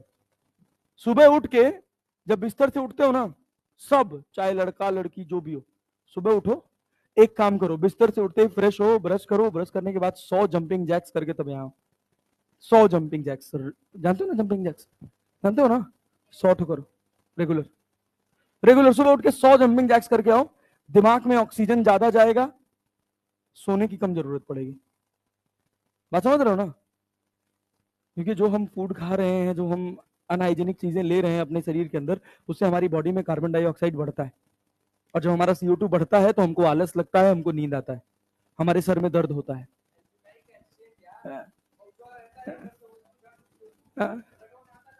जाता रहता ना भाई, देखो तो मतलब एक बीच में मुझे बहुत नींद आती थी ऐसे, तो मुझे बताया गया, तो मेरा एक फ्रेंड है डॉक्टर है, तो मैंने उससे पूछा कि यार मुझे बहुत आलस आता है, बहुत नींद आती है, तो उसने कहा कि तुझे कुछ नहीं है, बस तेरी बॉडी में CO2 बढ़ा हुआ,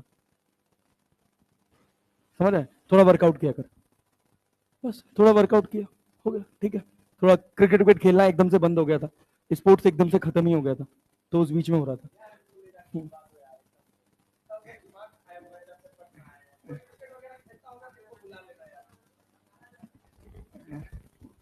हाँ हाँ कोई बात नहीं, एग्जाम के बाद शाम को, एग्जाम के बाद अगले वाले संडे को, हाँ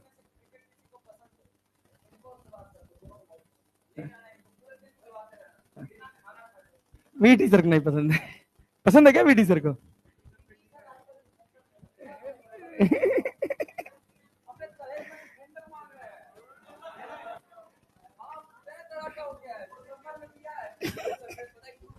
नहीं बिल्कुल नहीं, अब भाई मर्सिडीज वाला डिफेंडर तो मांग ही सकते, अरे ठीक है, it is a part of fun, part of joke, but ultimately अपने को क्या रहना है, अपने को क्या करना है, 2-3 चीजें, पहले खुश रहना है, ठीक है, दूसरी बात अपने आसपास एग्जाम्पल सेट करना है कि हाँ कोई अच्छा कर रहा है उसको देख के आगे बढ़ना है, तीसरी इंपॉर्टेंट बात अपने बैकलॉग्स जितने जल्दी खत्म करने हैं, अरे करने हैं ना यार, इतना घटिया रिस्पॉन्स देते हुए तुम लोग, बैकलॉग्स खत्म करोगे ना, संडे के बाद किसी का बैकलॉग नहीं मिलेगा ना, पक्का ना जी, जाग जाना 10 घंटा 8 घंटा 12 घंटा 16 घंटा, ठीक है ना, कोई डाउट रह जाए, कोई प्रॉब्लम रह जाए, मैं अवेलेबल हूँ, बट मेहनत चाहिए यार, बात समझ रहे हैं ना, उठाएंगे इसी में से हम 10 12 15 लोग को, अरे क्लैरिटी है, 180 ले आओगे इस बार? पक्का ना जी? हाँ, कुछ बाहर नहीं आएगा, बस बहुत ध्यान से पेपर अटेम्प्ट करना और सारी शीट के सारे क्वेश्चंस करके आना। क्लियर है ना? अच्छा, मिलते हैं फिर कल वाली क्लास में सुबह। तो आप पढ़ाएंगे अभी? सिलेबस हो है सर। चलो क्या लिख रहे थे? There were 3 scale given to define electronegativity. पहला Pauling scale, Pauling PAULING, Pauling scale PAULING। देखो पॉलिंग की स्पेलिंग नहीं आ रही है, फिर से बोलिए सर। Polling scale. दूसरा लिखो Mulliken's, Mulliken's MULLIKAN apostrophe comma S, MULLIKAN apostrophe comma S, Mulliken scale. तीसरा लिखेंगे Allred, ALRED, Allred. Rochow, ROSCHOW,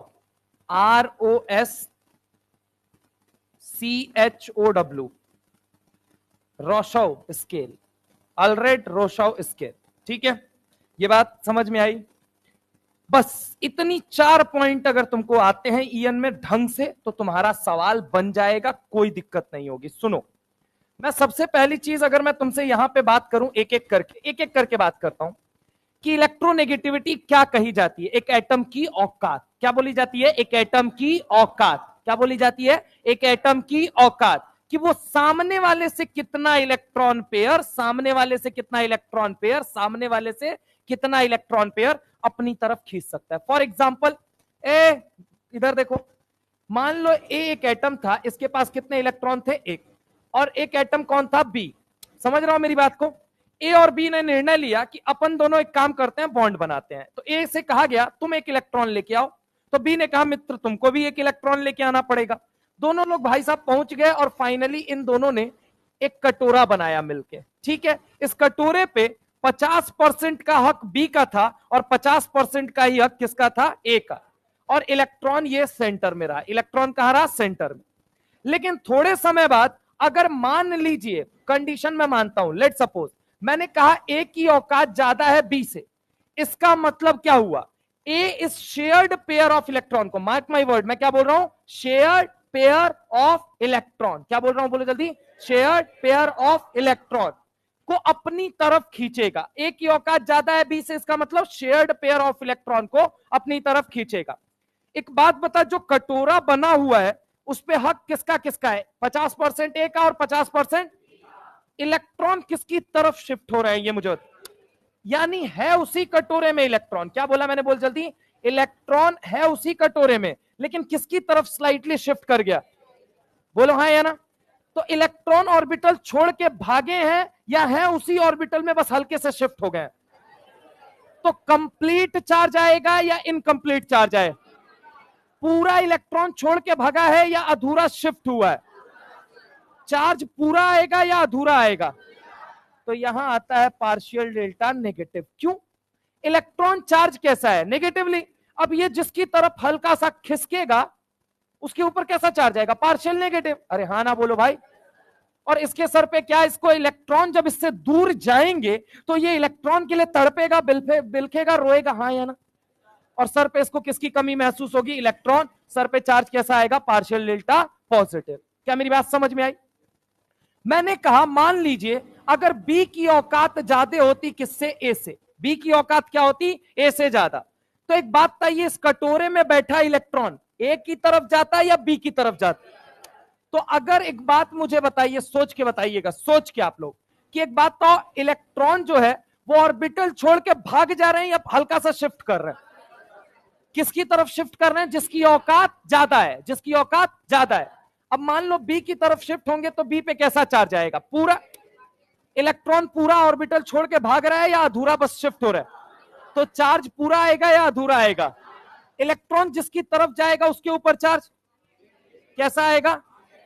और जिसकी तरफ से जाएगा उसके सर पे कैसा चार्ज आएगा? क्या इसको इलेक्ट्रॉन की कमी महसूस होगी या नहीं होगी? तो इलेक्ट्रॉन किसकी तरफ शिफ्ट होंगे? जिसकी औकात ज्यादा है। अब सुनना, मान लो शुरू में मैंने कहा इन दोनों में से कुछ भी केस हो सकता है, कुछ भी हो सकता है। इसका मतलब शुरू में ही यह बात निर्धारित थी कि ए या बी में से किसी एक की इलेक्ट्रोनेगेटिविटी क्या होने वाली है, ज्यादा। अरे हाँ ना बोलो भाई। जैसे ही अगर हम बात करें, पहले ए की इलेक्ट्रोनेगेटिविटी लेट सपोज ज्यादा थी, अगर मैं बात करूं ए की इलेक्ट्रोनेगेटिविटी ज्यादा थी किसके कंपैरिजन में, बी। अरे हाँ ना बोलो।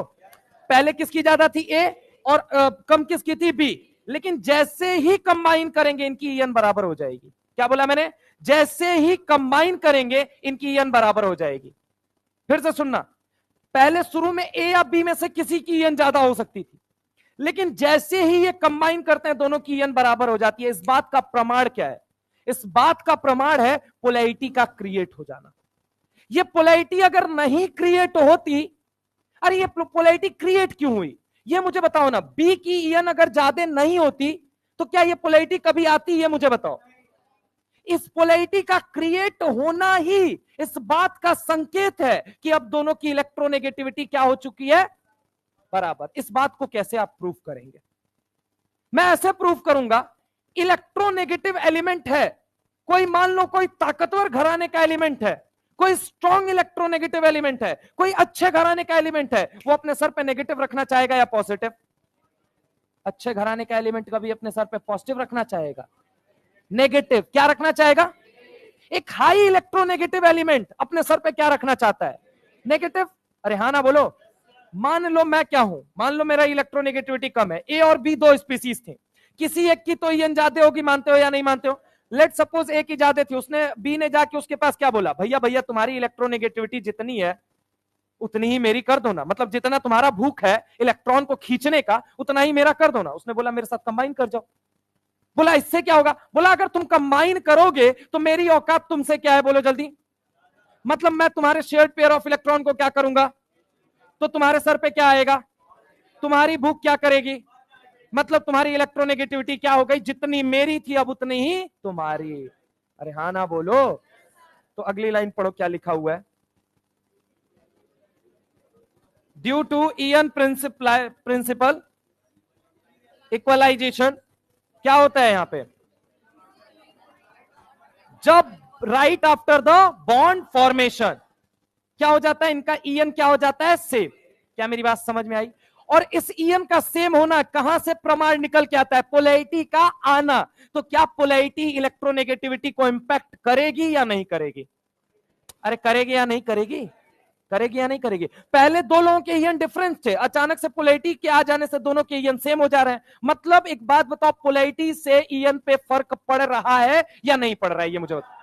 पोलैरिटी क्या है सर? चार्ज का क्रिएट होना। पोलर वर्ड का मतलब क्या होता है, चार्ज का क्रिएट होना। क्या होता है बोलो जल्दी, चार्ज का क्रिएट होना। अगर ये चार्ज क्रिएट नहीं होता, अगर ये चार्ज क्रिएट नहीं होता, आप मुझे एक बात बताइए, क्या कभी भी इसकी भूख बढ़ पाती इलेक्ट्रॉन के लिए? और ये पार्शियल डेल्टा पॉजिटिव आना किस बात का प्रूफ है कि ए की इलेक्ट्रोनेगेटिविटी बी से ज्यादा थी?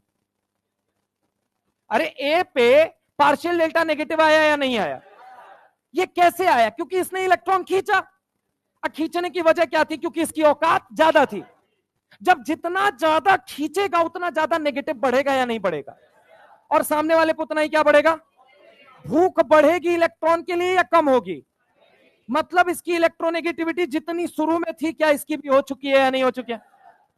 और ये सब किसकी वजह से हो पाया, ईएन इक्वलाइजेशन प्रिंसिपल। अगली लाइन पढ़ो क्या लिखा हुआ है,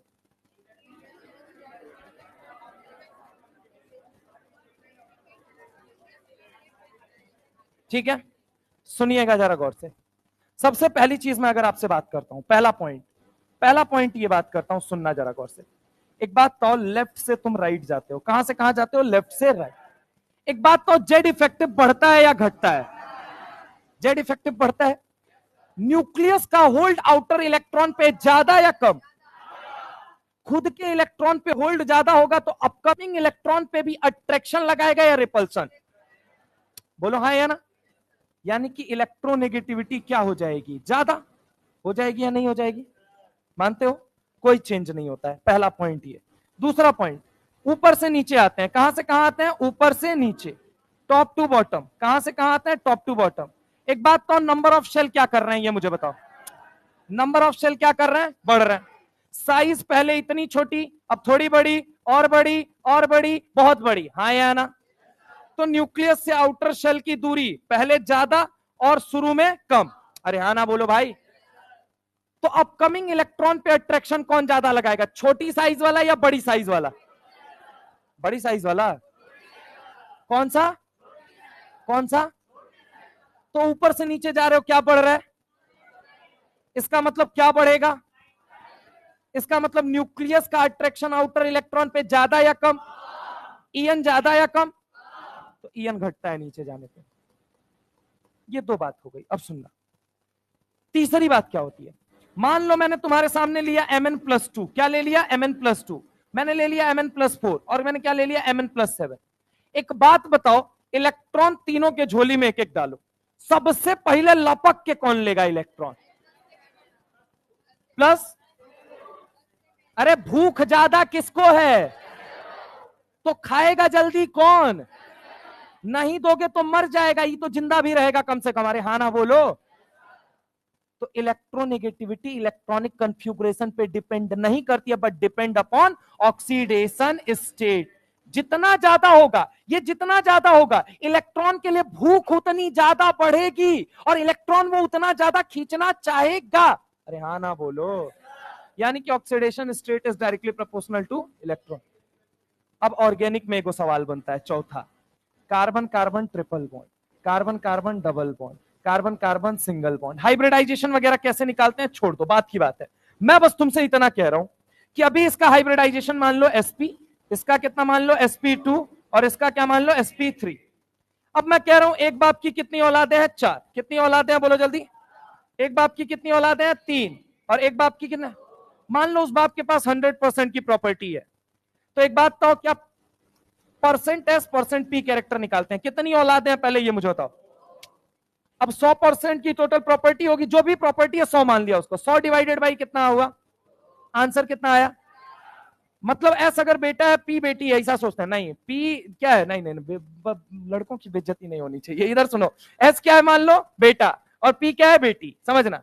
तो अगर 100% की प्रॉपर्टी है फादर के पास इनके, तो ये क्या करेंगे, 50% एस को देना चाहेंगे, बेटा तुम ले लो, अब बेटी तुम ले लो, अरे हाँ ना बोलो। क्या सर कौन जमाने में जी रहे हैं, 100% इधर ट्रांसफर होना चाहिए। नहीं मैं इन इक्वलाइजेशन की बात कर रहा हूं यार। तो तुम सोचो एक बात, तो 50% यहां पे क्या पाया जाएगा, एस कैरेक्टर, और 50% क्या पाया जाएगा, पी। सुनते जाना बस।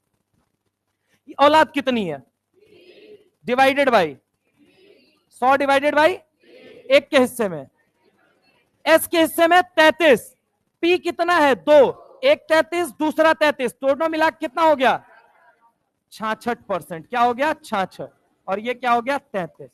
अब फिर से सुनना, एक बाप की कितनी औलाद है, 4, एक के हिस्से में कितना 25, एस के हिस्से में कितना आ गया 25, पी के हिस्से में 25 25 25, तीनों मिला के।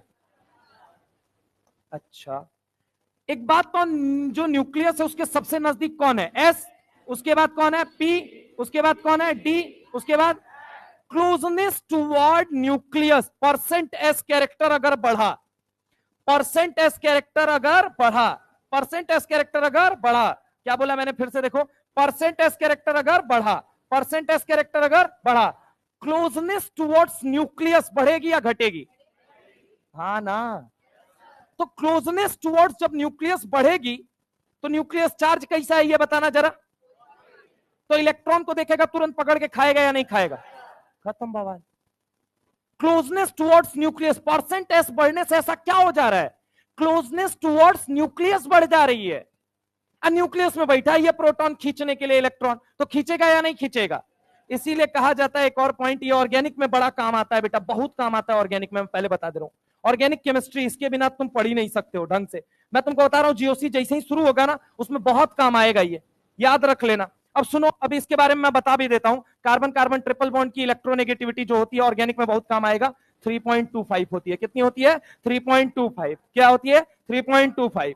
अब अगर मैं बात करूं कि कार्बन कार्बन डबल बॉन्ड की कितनी होती है 2.75, कितनी होती है 2.75, और कार्बन कार्बन सिंगल बॉन्ड की 2.5, क्या होता है बोलो जल्दी 2.5, क्या होता है 2.5, पक्की बात है। अब जरा गौर से सुनना, क्या मैं यहां से लिख सकता हूं electronegativity is directly proportional two percent S character, लिख सकता हूं या नहीं लिख सकता हूं? अब परसेंट एस कैरेक्टर क्यों लिखा? क्योंकि क्लोजनेस टुवर्ड्स न्यूक्लियस क्या हो जाएगी, बढ़ जाएगी। ए दीदी कहां खोई हो, जागो। यहां पे अगर मैं बात करूं परसेंट एस कैरेक्टर का बढ़ना मतलब क्लोजनेस टुवर्ड्स न्यूक्लियस बढ़ना, हाँ है ना? 4 को फैक्टर होते हैं, इसीलिए पूरा लिखवा दिया। इलेक्ट्रॉनिक कन्फ्यूग्रेशन पे डिपेंड करता है नहीं करता है, लेकिन ऑक्सीडेशन स्टेट और हाइब्रिडाइजेशन स्टेट पे करता है। और उसमें भी मैं बता दे रहा हूं ये बात तुमको, इस बात से ज्यादा पता है ये वैल्यू इंपॉर्टेंट होती है। एक्चुअल में ये सवाल कराया ही जाता है ऑर्गेनिक को समझाने के लिए, और ऑर्गेनिक में तुमसे सवाल नहीं है, डेटा बहुत इंपॉर्टेंट है। खैर अगर मैं तुमसे बात करता हूं, टोटल 3 स्केल दी गई थी। कितनी स्केल आई थी बोलो जल्दी, कितने स्केल आई थी? 3। कितनी स्केल आई थी इलेक्ट्रोनेगेटिविटी में? 3।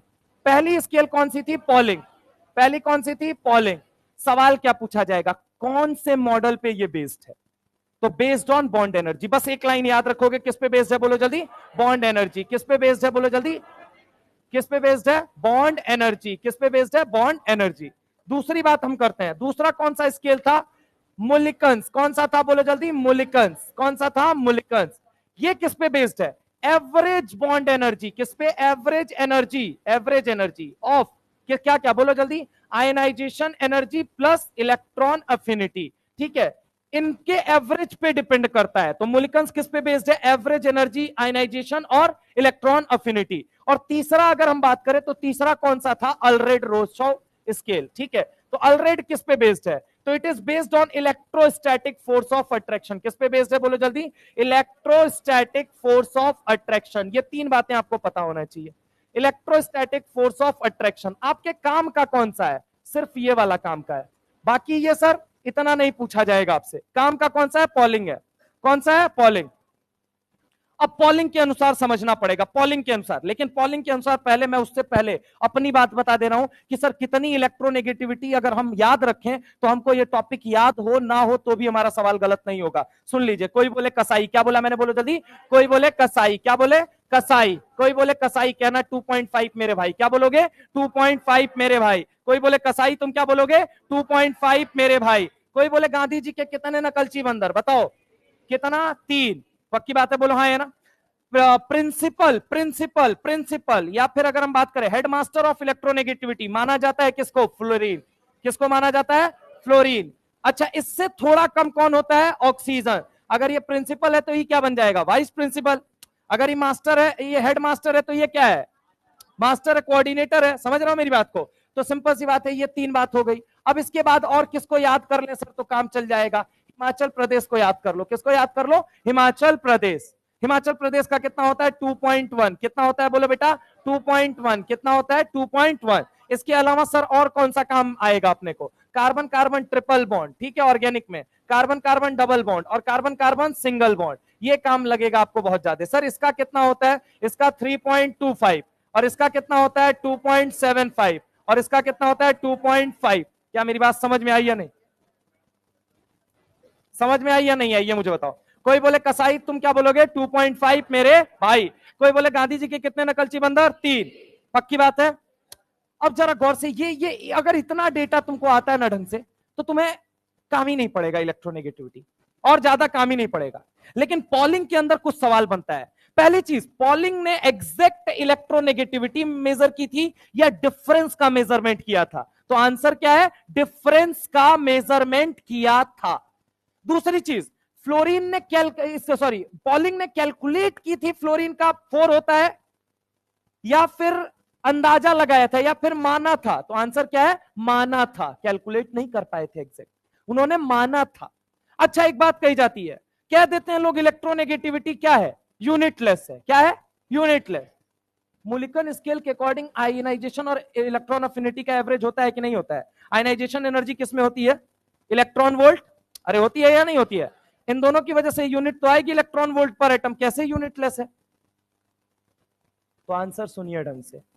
पॉलिंग स्केल के अकॉर्डिंग, क्योंकि रिलेटिव इन्होंने माना था, इन्होंने अज्यूम किया था बॉन्ड एनर्जी के बेसिस पे, तो पॉलिंग स्केल के अकॉर्डिंग इलेक्ट्रोनेगेटिविटी यूनिटलेस है, सारे स्केल के अकॉर्डिंग नहीं है। यानी इलेक्ट्रोनेगेटिविटी इज यूनिटलेस। ट्रू और false? false. Electronegativity is unitless according to Pauling scale. True or false? Electronegativity itself is a unitless quantity or non-unitless? Non-unitless. समझ रहे हो? छापो इसको, फिर हम आगे चलते हैं. छापो पहले इसको, ये छापो पूरी बात, ये प्रॉपर. हाँ, इतना ही. 2 बजे इन लोग आ जाते हैं ना, 2 बजे आते हैं.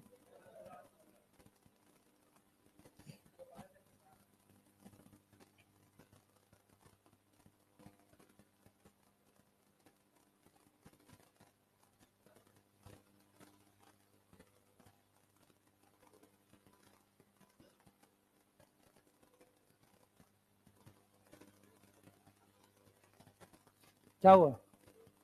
लेफ्ट टू राइट जाओगे, जेड इफेक्टिव बढ़ा. न्यूक्लियस का होल्ड खुद के इलेक्ट्रॉन पे ज्यादा या कम, तो देना पसंद करेगा या लेना पसंद करेगा? अरे यार, मेरा होल्ड मेरे आउटर इलेक्ट्रॉन पे ज्यादा है, तो मैं अपना ये इलेक्ट्रॉन किसी को दूंगा या लेना चाहूंगा? उधर का देख रहा हूं. देना चाहूंगा या लेना चाहूंगा? लेना चाहूंगा ना. तो मेरा अपने पे होल्ड ज्यादा है. अगर कोई मुझे इलेक्ट्रॉन देने आएगा तो मैं उसका भी इलेक्ट्रॉन लूंगा या उसको दूंगा?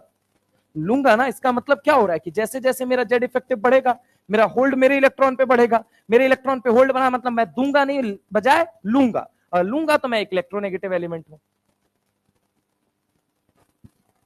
कोई बोले कसाई तुम्हें क्या बोलना है? 2.5 मेरे भाई. कोई बोले गांधी जी के कितने नकलची बंदर? 3. ठीक है.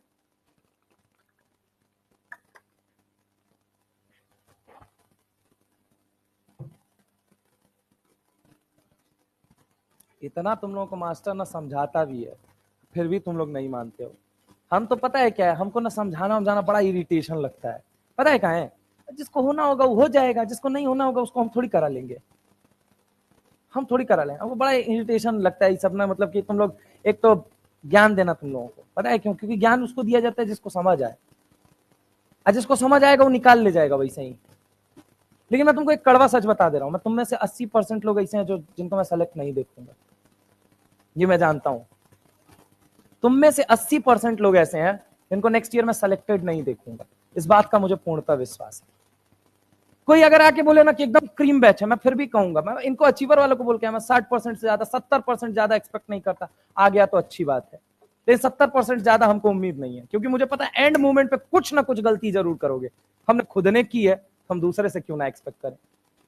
और तुम्हारे कंपैरिजन में तो हम बहुत सिंसियर स्टूडेंट हैं, बहुत सीरियस स्टूडेंट. मतलब तुम लोग तो जैसे हो ना उजड़ की तरह, तुम्हें सिलेबस अपना नहीं पता है. मैं ऐसा नहीं था, मेरे को पता होता था. पागल था मैं.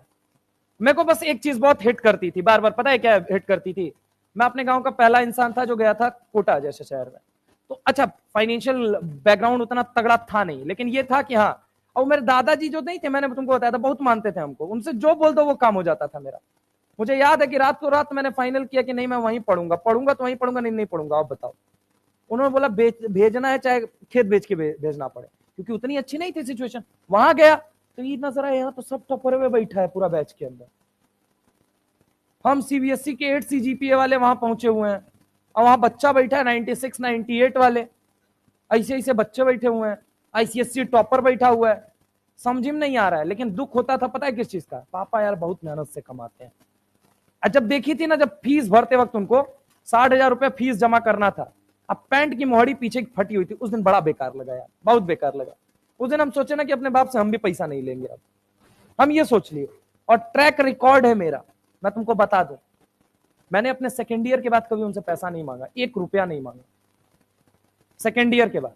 अब खैर ये कॉलेज खत्म होने के 2-3 साल बाद तो फिर नौबत से ही खत्म हो गई, कभी जरूरत ही नहीं पड़ी. 22 वर्षा हो चुकी थी सिचुएशन. समझ रहा हूं मेरी बात को? मेरे लिए मोटिवेशन सिर्फ मेरे फादर थे. जब पढ़ाने उतरा था तो कभी नहीं चाहते थे मैं पढ़ाने जाऊं, कभी नहीं चाहते थे.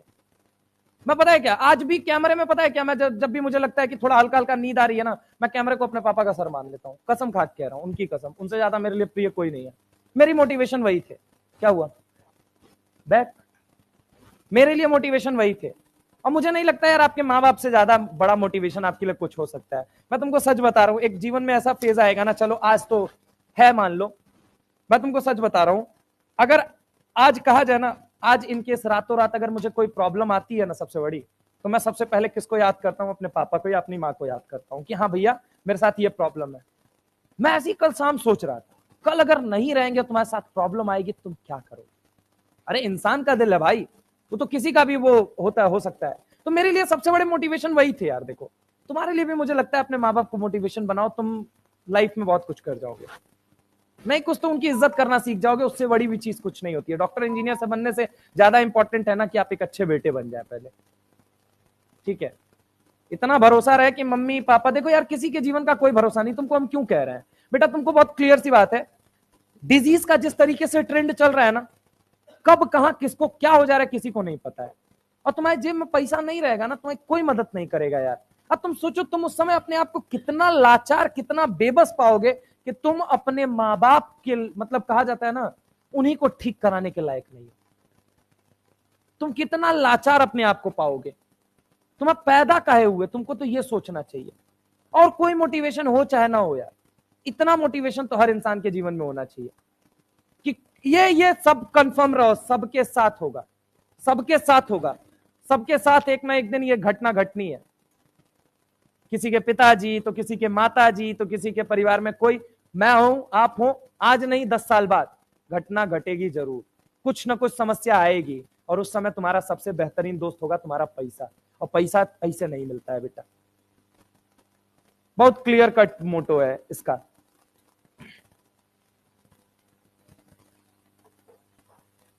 जीने खाने भर का पैसा किसी के पास कम थोड़ी पड़ता है, सब कमा लेते हैं, सब कर लेते हैं।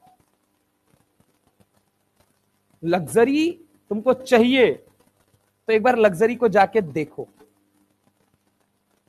एक बार लग्जरी को जाके देखो, जब देखोगे खुद ब खुद चुल्ल मच जाएगी कि अब चाहिए मेरे को।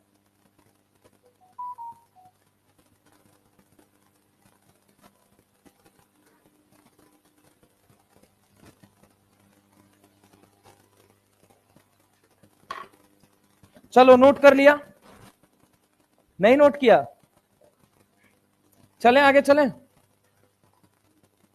मेन पॉलिंग स्केल है, उसी के बारे में अपने को समझना है। मोलिकन्स वोलिकन्स तो बस याद रखना है, एवरेज एनर्जी, आयनाइजेशन एनर्जी और इलेक्ट्रॉन अफिनिटी, और ज्यादा नहीं। सवाल करा दूंगा एंड में, प्रूफ करा दूंगा कैसे आता है, पढ़ना नहीं होता है बहुत ज्यादा उसके बारे में। एक्चुअल में चलता ही पॉलिंग स्केल है, सिलेबस में जो चलता है अपने ना, वो पॉलिंग स्केल ही चलता है, तो इस वजह से वो सबसे ज्यादा इंपॉर्टेंट बन जाता है। अल्फ्रेड रोशा वोशो, तो ये जो पॉइंट लिखवा है बस इनको याद रखना, ये यही 3 पॉइंट पे आ सकता है क्वेश्चन, है ना? बिल्कुल है। हाँ 2.1 ठीक है। चलिए आ जाते हैं थोड़ा सा पॉलिंग के ऊपर, पेन कॉपी छोड़ दीजिए, 1 मिनट सुन लीजिए। पॉलिंग के ऊपर आ जाते हैं, पॉलिंग स्केल। पॉलिंग स्केल सुनो सुनो सुनो सुनो। पॉलिंग स्केल में अगर हम बात करें तो आपको पता है सबसे पहले सेकेंड पीरियड के कुछ एलिमेंट हैं और कुछ थर्ड के हैं। जैसे कि अगर मैं बात करूं lithium, beryllium, boron, carbon, nitrogen, oxygen, fluorine, neon, ठीक है, इनका तो जीरो होता है। देखो नियॉन वगैरह को मतलब इनर्ट गैसेस का जीरो होता है, इनकी बात ही नहीं करते हैं। आ जाओ इधर से आ जाओ, लेफ्ट से राइट जाते हो तो ईएन क्या करता है, बढ़ता है। इसका मान लो 1, इसका कितना मान लो 1, आगे जाओ 0.5 बढ़ाओ 1.5, आगे 2, आगे 2.5, आगे 3, आगे 3.5, आगे 4, खत्म। ये ऑर्डर होता है, 1 से शुरू करो 4 पे खत्म कर दो, 1.5 बढ़ाते चले जाओ। अगले वाले में 1 से थोड़ा कम पाया जाता है, ऊपर से नीचे जाओगे तो ईएन क्या करेगा, घटेगा। तो ना मांगो आलसी सैया पास्कल, ठीक है, यही आएगा या नहीं आएगा, यही आएगा। अब देखो इसका क्या होता है, इसका कितना होता है, तो इसका होता है 0.9, कितना होता है 0.9, यहां 0.5 बढ़ा रहे थे, यहां पे 0.3 बढ़ाओ, कितना हो जाएगा 1.2, 0.3 बढ़ाओ कितना आ जाएगा 1.5, आगे बोलो 1.8, आगे बोलो 2.1, अब आगे 2.5, अब यहां पे कितने से इंक्रीज हो रहा है 0.4, और आगे जाओगे तो कितने से बढ़ेगा 0.5। ऐसा क्यों अचानक से सर? इसके पीछे अगर देखोगे, इसके पीछे अगर देखोगे तो मेटल या मेटेलॉइड पाए जा रहे थे, इससे आगे देखोगे तो क्या पाए जा रहे हैं, नॉन मेटल या फिर नॉन मेटल ही पाए जा रहे हैं। अरे हाँ ना बोलो, नॉन मेटल की इलेक्ट्रॉन लेने की टेंडेंसी ज्यादा होती है कंपेयर टू मेटल के। क्या मेरी बात समझ में आई या नहीं है? अब सुनना जरा गौर से, अब सवाल कहां फंसाएगा वो तुमसे? सवाल फंसाएगा तुमसे ग्रुप नंबर 13 और ग्रुप नंबर 14, यही दोनों पे सवाल फंसाएगा वो तुमसे। पहला सवाल, एक बात तो यहां पे डिफरेंस कितने का आ रहा है ये मुझे बताओ। डिफरेंस 2.5 माइनस 1.8 0.7, यहां पे डिफरेंस कितने का आ रहा है? पॉइंट, ठीक है। यहां पे डिफरेंस, यहां पे डिफरेंस, पक्की बात है। अब जरा गौर से सुनना, बैगन आलू गाजर इन थैला, ऊपर से नीचे जाएंगे तो ईएन घटनी चाहिए या बढ़नी चाहिए? लेकिन आपको सच बताऊं तो यहां पे क्या हो जाता है, यहां पे इसका होता है 1.6 और इसका होता है 1.7 और इसका होता है 1.8। क्या सर गजब लॉजिक है, अभी बोले हो कि ऊपर से नीचे जाएगी तो बढ़ेगी, सॉरी घटेगी, और यहां तो क्या होती हुई नजर आ रही है? बढ़ती हुई। प्रॉब्लम क्यों आई सर ये? सुनो जरा गौर से, अल्युमिनियम और गैलियम जो है, अल्युमिनियम और गैलियम जो है, यहां पे गैलियम के अंदर अचानक से क्या देखने को मिल जाएगा आपको? 3D electron. तो यहां पे क्या लग जाएगा बोलो जल्दी? Transition contraction. क्या देखने को मिल जाएगा? Transition contraction. इस ट्रांजिशन कॉन्ट्रैक्शन की वजह से एटॉमिक साइज में दिक्कत आई थी, इस ट्रांजिशन कॉन्ट्रैक्शन की वजह से आयनाइजेशन एनर्जी में दिक्कत आई थी, इस ट्रांजिशन कॉन्ट्रैक्शन की वजह से इलेक्ट्रोनेगेटिविटी में दिक्कत आती है। अब एक बात मुझे बताओ सर, वो सब तो ठीक है, इन दोनों का कैसे बढ़ गया सर? एक बात तो, क्या यहां पे जाने पे आपको क्या देखने को मिलेगा? 4f इलेक्ट्रॉन देखने को मिलेगा या नहीं मिलेगा? इनके अंदर कौन सा कॉन्ट्रैक्शन आ गया? लेंथेनॉइड। कौन सा कॉन्ट्रैक्शन? Lanthanoid contraction. पक्की बात है। अब जरा गौर से सुनना, इसको तो किनारे थोड़ा सा हटाते हैं क्योंकि ये वाला भी एक्सप्लेन करना है मुझे। एक मिनट, ये वाला भी, ये देखो, अगर मैं बात करूं काला सिरका जर्मनी का, श्रीनगर की पाव भाजी। अब एक बात मुझे बताओ, सिलिकॉन और जर्मेनियम क्या बनते हैं ये मुझे बताइए? मेटेलॉइड, मेटल या नॉन मेटल? क्या इनके अंदर ट्रांजिशन कॉन्ट्रैक्शन लगेगा? अरे लगेगा भाई, ट्रांजिशन कॉन्ट्रैक्शन कहां लगता है? मेटल में या नॉन मेटल या मेटेलॉइड? और ये क्या है? तो यहां लगेगा नहीं लगेगा, इसलिए दोनों का बराबर पाया जाता है। नहीं तो इसकी तरह इसका भी बढ़ना चाहिए था कि नहीं बढ़ना चाहिए था? इसी वजह से इन तीनों का कितना पाया जाता है? 1.8। कितना पाया जाता है? 1.8। अचानक से लेकिन यहां पे जाके बढ़ जाता है 1.9। क्यों? क्योंकि अब बताओ एसएन और पीबी क्या हो चुके हैं आपके? मेटल। और मेटल के अंदर अगर हम आपसे बात करें तो कौन सा कॉन्ट्रैक्शन देखने को मिलेगा? यानी कि 3 मेजर पॉइंट निकल के आए। पहला पॉइंट, अल्युमिनियम और गैलियम में किसका ज्यादा है ईएन? अल्युमिनियम और गैलियम में गैलियम का ईएन ज्यादा है या नहीं ज्यादा है? रीजन बताओ क्या है? Transition contraction. रीजन क्या है बोलो जल्दी?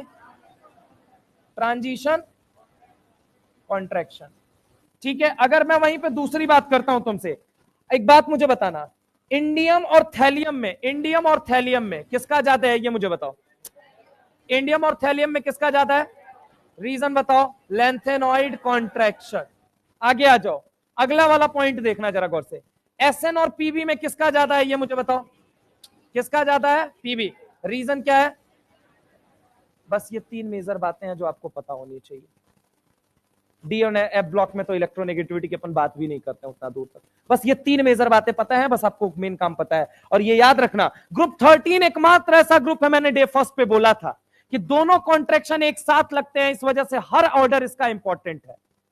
तो सबसे पहली चीज, कॉपी में एक और बात लिखेंगे आप लोग, ग्रुप 13 में, ग्रुप 13 में सारा, ग्रुप 13 में, ग्रुप 13 में, ग्रुप 13 में, ग्रुप 13 में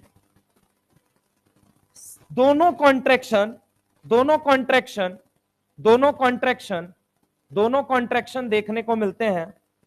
ग्रुप 13 में दोनों कॉन्ट्रैक्शन देखने को मिलते हैं, देखने को मिलते हैं। इस वजह से इसका हर ऑर्डर इंपॉर्टेंट बन जाता है, इसका हर ऑर्डर इंपॉर्टेंट बन जाता है। तो ग्रुप 13 और ग्रुप 14 में प्रॉब्लम आती है सर, 13 में और किस में आती है? 14 में। एक साथ मैंने जानबूझ के लिखवाया है ये, ठीक है, ताकि आप इसमें से देख लो, यही आपके यूज का आएगा केवल, 13 और 14। क्या क्या कहां तक? पूरी लाइन क्या लिखो, क्या बोला था? ग्रुप 13 में दोनों कॉन्ट्रैक्शन देखने को मिलते हैं, इस वजह से इसका हर ऑर्डर इंपॉर्टेंट और फ्लक्चुएटिंग बन जाता है। इसका हर ऑर्डर इंपॉर्टेंट और फ्लक्चुएटिंग बन जाता है। इसका हर ऑर्डर इंपॉर्टेंट और फ्लक्चुएटिंग बन जाता है। इसका हर ऑर्डर इंपॉर्टेंट और फ्लक्चुएटिंग बन जाता है। इसका हर ऑर्डर इंपॉर्टेंट और फ्लक्चुएटिंग बन जाता है। ठीक है, अब हम आते हैं एप्लीकेशन ऑफ इलेक्ट्रॉनिक। अच्छा, ये लिखा है तुम लोगों ने, इसके लिए जगह छोड़ो और उसके लिए। अच्छा, एक बात और सुन लो, एक बात और सुन लो। अगर मैं तुमसे बात करूं एनसीईआरटी के अकॉर्डिंग, एक बात और सुन लो। वैसे तो काम आपका ऐसे चल जाता है, कार्बन और सल्फर में भी ज्यादा किसका होता है, तो एक्चुअल में सल्फर का ज्यादा होता है। नाइट्रोजन और क्लोरीन में तो अकॉर्डिंग टू एनसीईआरटी क्लोरीन का ज्यादा होता है, but according to advance nitrogen का ज्यादा होता है। उसका रीजन भी है, लेकिन आपको तो पढ़ना ही नहीं है, आप तो एनसीईआरटी की बात जानो बस। फ्लोरीन ऑक्सीजन में आपको पता है, फॉस्फोरस और हाइड्रोजन में किसका ज्यादा होता है सर, फॉस्फोरस का। बहुत नेग्लेक्सिबल होता है 2.12 और इसका होता है 2.10, डिफरेंस 0.02 का होता है। ठीक है, तो ये बात एनसीईआरटी की है, ये भी लिख लोगे, ये दो बातें। या फिर जगह छोड़ दो यार, बाद में लिखवा देंगे ये बातें। ठीक है, अगले पेज पे लिखेंगे application of electronegativity. Application of electronegativity, application of electronegativity, application of electronegativity, application of electronegativity, application of electronegativity, application of electronegativity. सबसे पहला एप्लीकेशन बॉन्ड पोलैरिटी। सबसे पहला क्या आएगा बोलो जल्दी, बॉन्ड पोलैरिटी। सबसे पहले आएगा बॉन्ड पोलैरिटी। सिंपल सी बात है, अगर मान लो मैं तुमसे कहता हूं डेल्टा ईएन का डिफरेंस, इसका मतलब क्या होता है, मान लो किसी की इलेक्ट्रोनेगेटिविटी थी E2 माइनस क्या किया E1, तो इससे क्या पता चलता है आपको, डेल्टा ईएन। डेल्टा ईएन की वैल्यू जितनी ज्यादा होगी, एक बात बताओ, चार्ज उतना ज्यादा आएगा या उतना कम आएगा, जितना डेल्टा ईएन ज्यादा होगा, डिफरेंस जितना ज्यादा होगा, डिफरेंस जितना, उतना एक खींचेगा और दूसरे का इलेक्ट्रॉन खींचेगा। बोलो हाँ या ना, यानी पार्शियल डेल्टा पॉजिटिव चार्ज भी बढ़ेगा और क्या बढ़ेगा, पार्शियल डेल्टा नेगेटिव चार्ज। और चार्ज का बढ़ना क्या है, पोलैरिटी का बढ़ना। क्या होता है बोलो जल्दी, पोलैरिटी। यानी कि मैं कह सकता हूं डेल्टा ईएन बढ़ा तो चार्ज बढ़ा, और चार्ज बढ़ा तो पोलैरिटी बढ़ी। यानी कि मैं कह दूं delta EN is directly proportional to polarity. हाँ या ना, पक्की बात है। अब सवाल पहला कौन सा बनेगा इसके ऊपर, अच्छा छोड़ना है क्या, आधा घंटा है अभी, है? अरे नहीं, वो तो ठीक है, वो तो बात समझ में आई, लेकिन उनकी क्लास कितने बजे शुरू होती है, 2:15 ना, अच्छा 2 मिनट में बस दे रहा है, 2 मिनट ही है। चलो यार तुम एक काम करो, सुनो सुनो सुनो, तुम ये सब, अरे रुको ना यार, फिर से पढ़ा देंगे, अब ताने लग जाते हो। एप्लीकेशन ऑफ इलेक्ट्रोनेगेटिविटी में क्या क्या, 3 बातें बस पढ़नी है अपने को। पहली बात क्या पढ़नी है, बॉन्ड पोलैरिटी। क्या पढ़ना है बोलो जल्दी, बॉन्ड पोलैरिटी। अब दूसरी चीज अपने को क्या पढ़नी है, नॉमेनक्लेचर ऑफ इनऑर्गेनिक कंपाउंड। क्या पढ़ना पड़ेगा, nomenclature of inorganic compound, nomenclature of what, inorganic compound. और इसके बाद तीसरा क्या हो जाएगा, nature of oxide and hydroxide.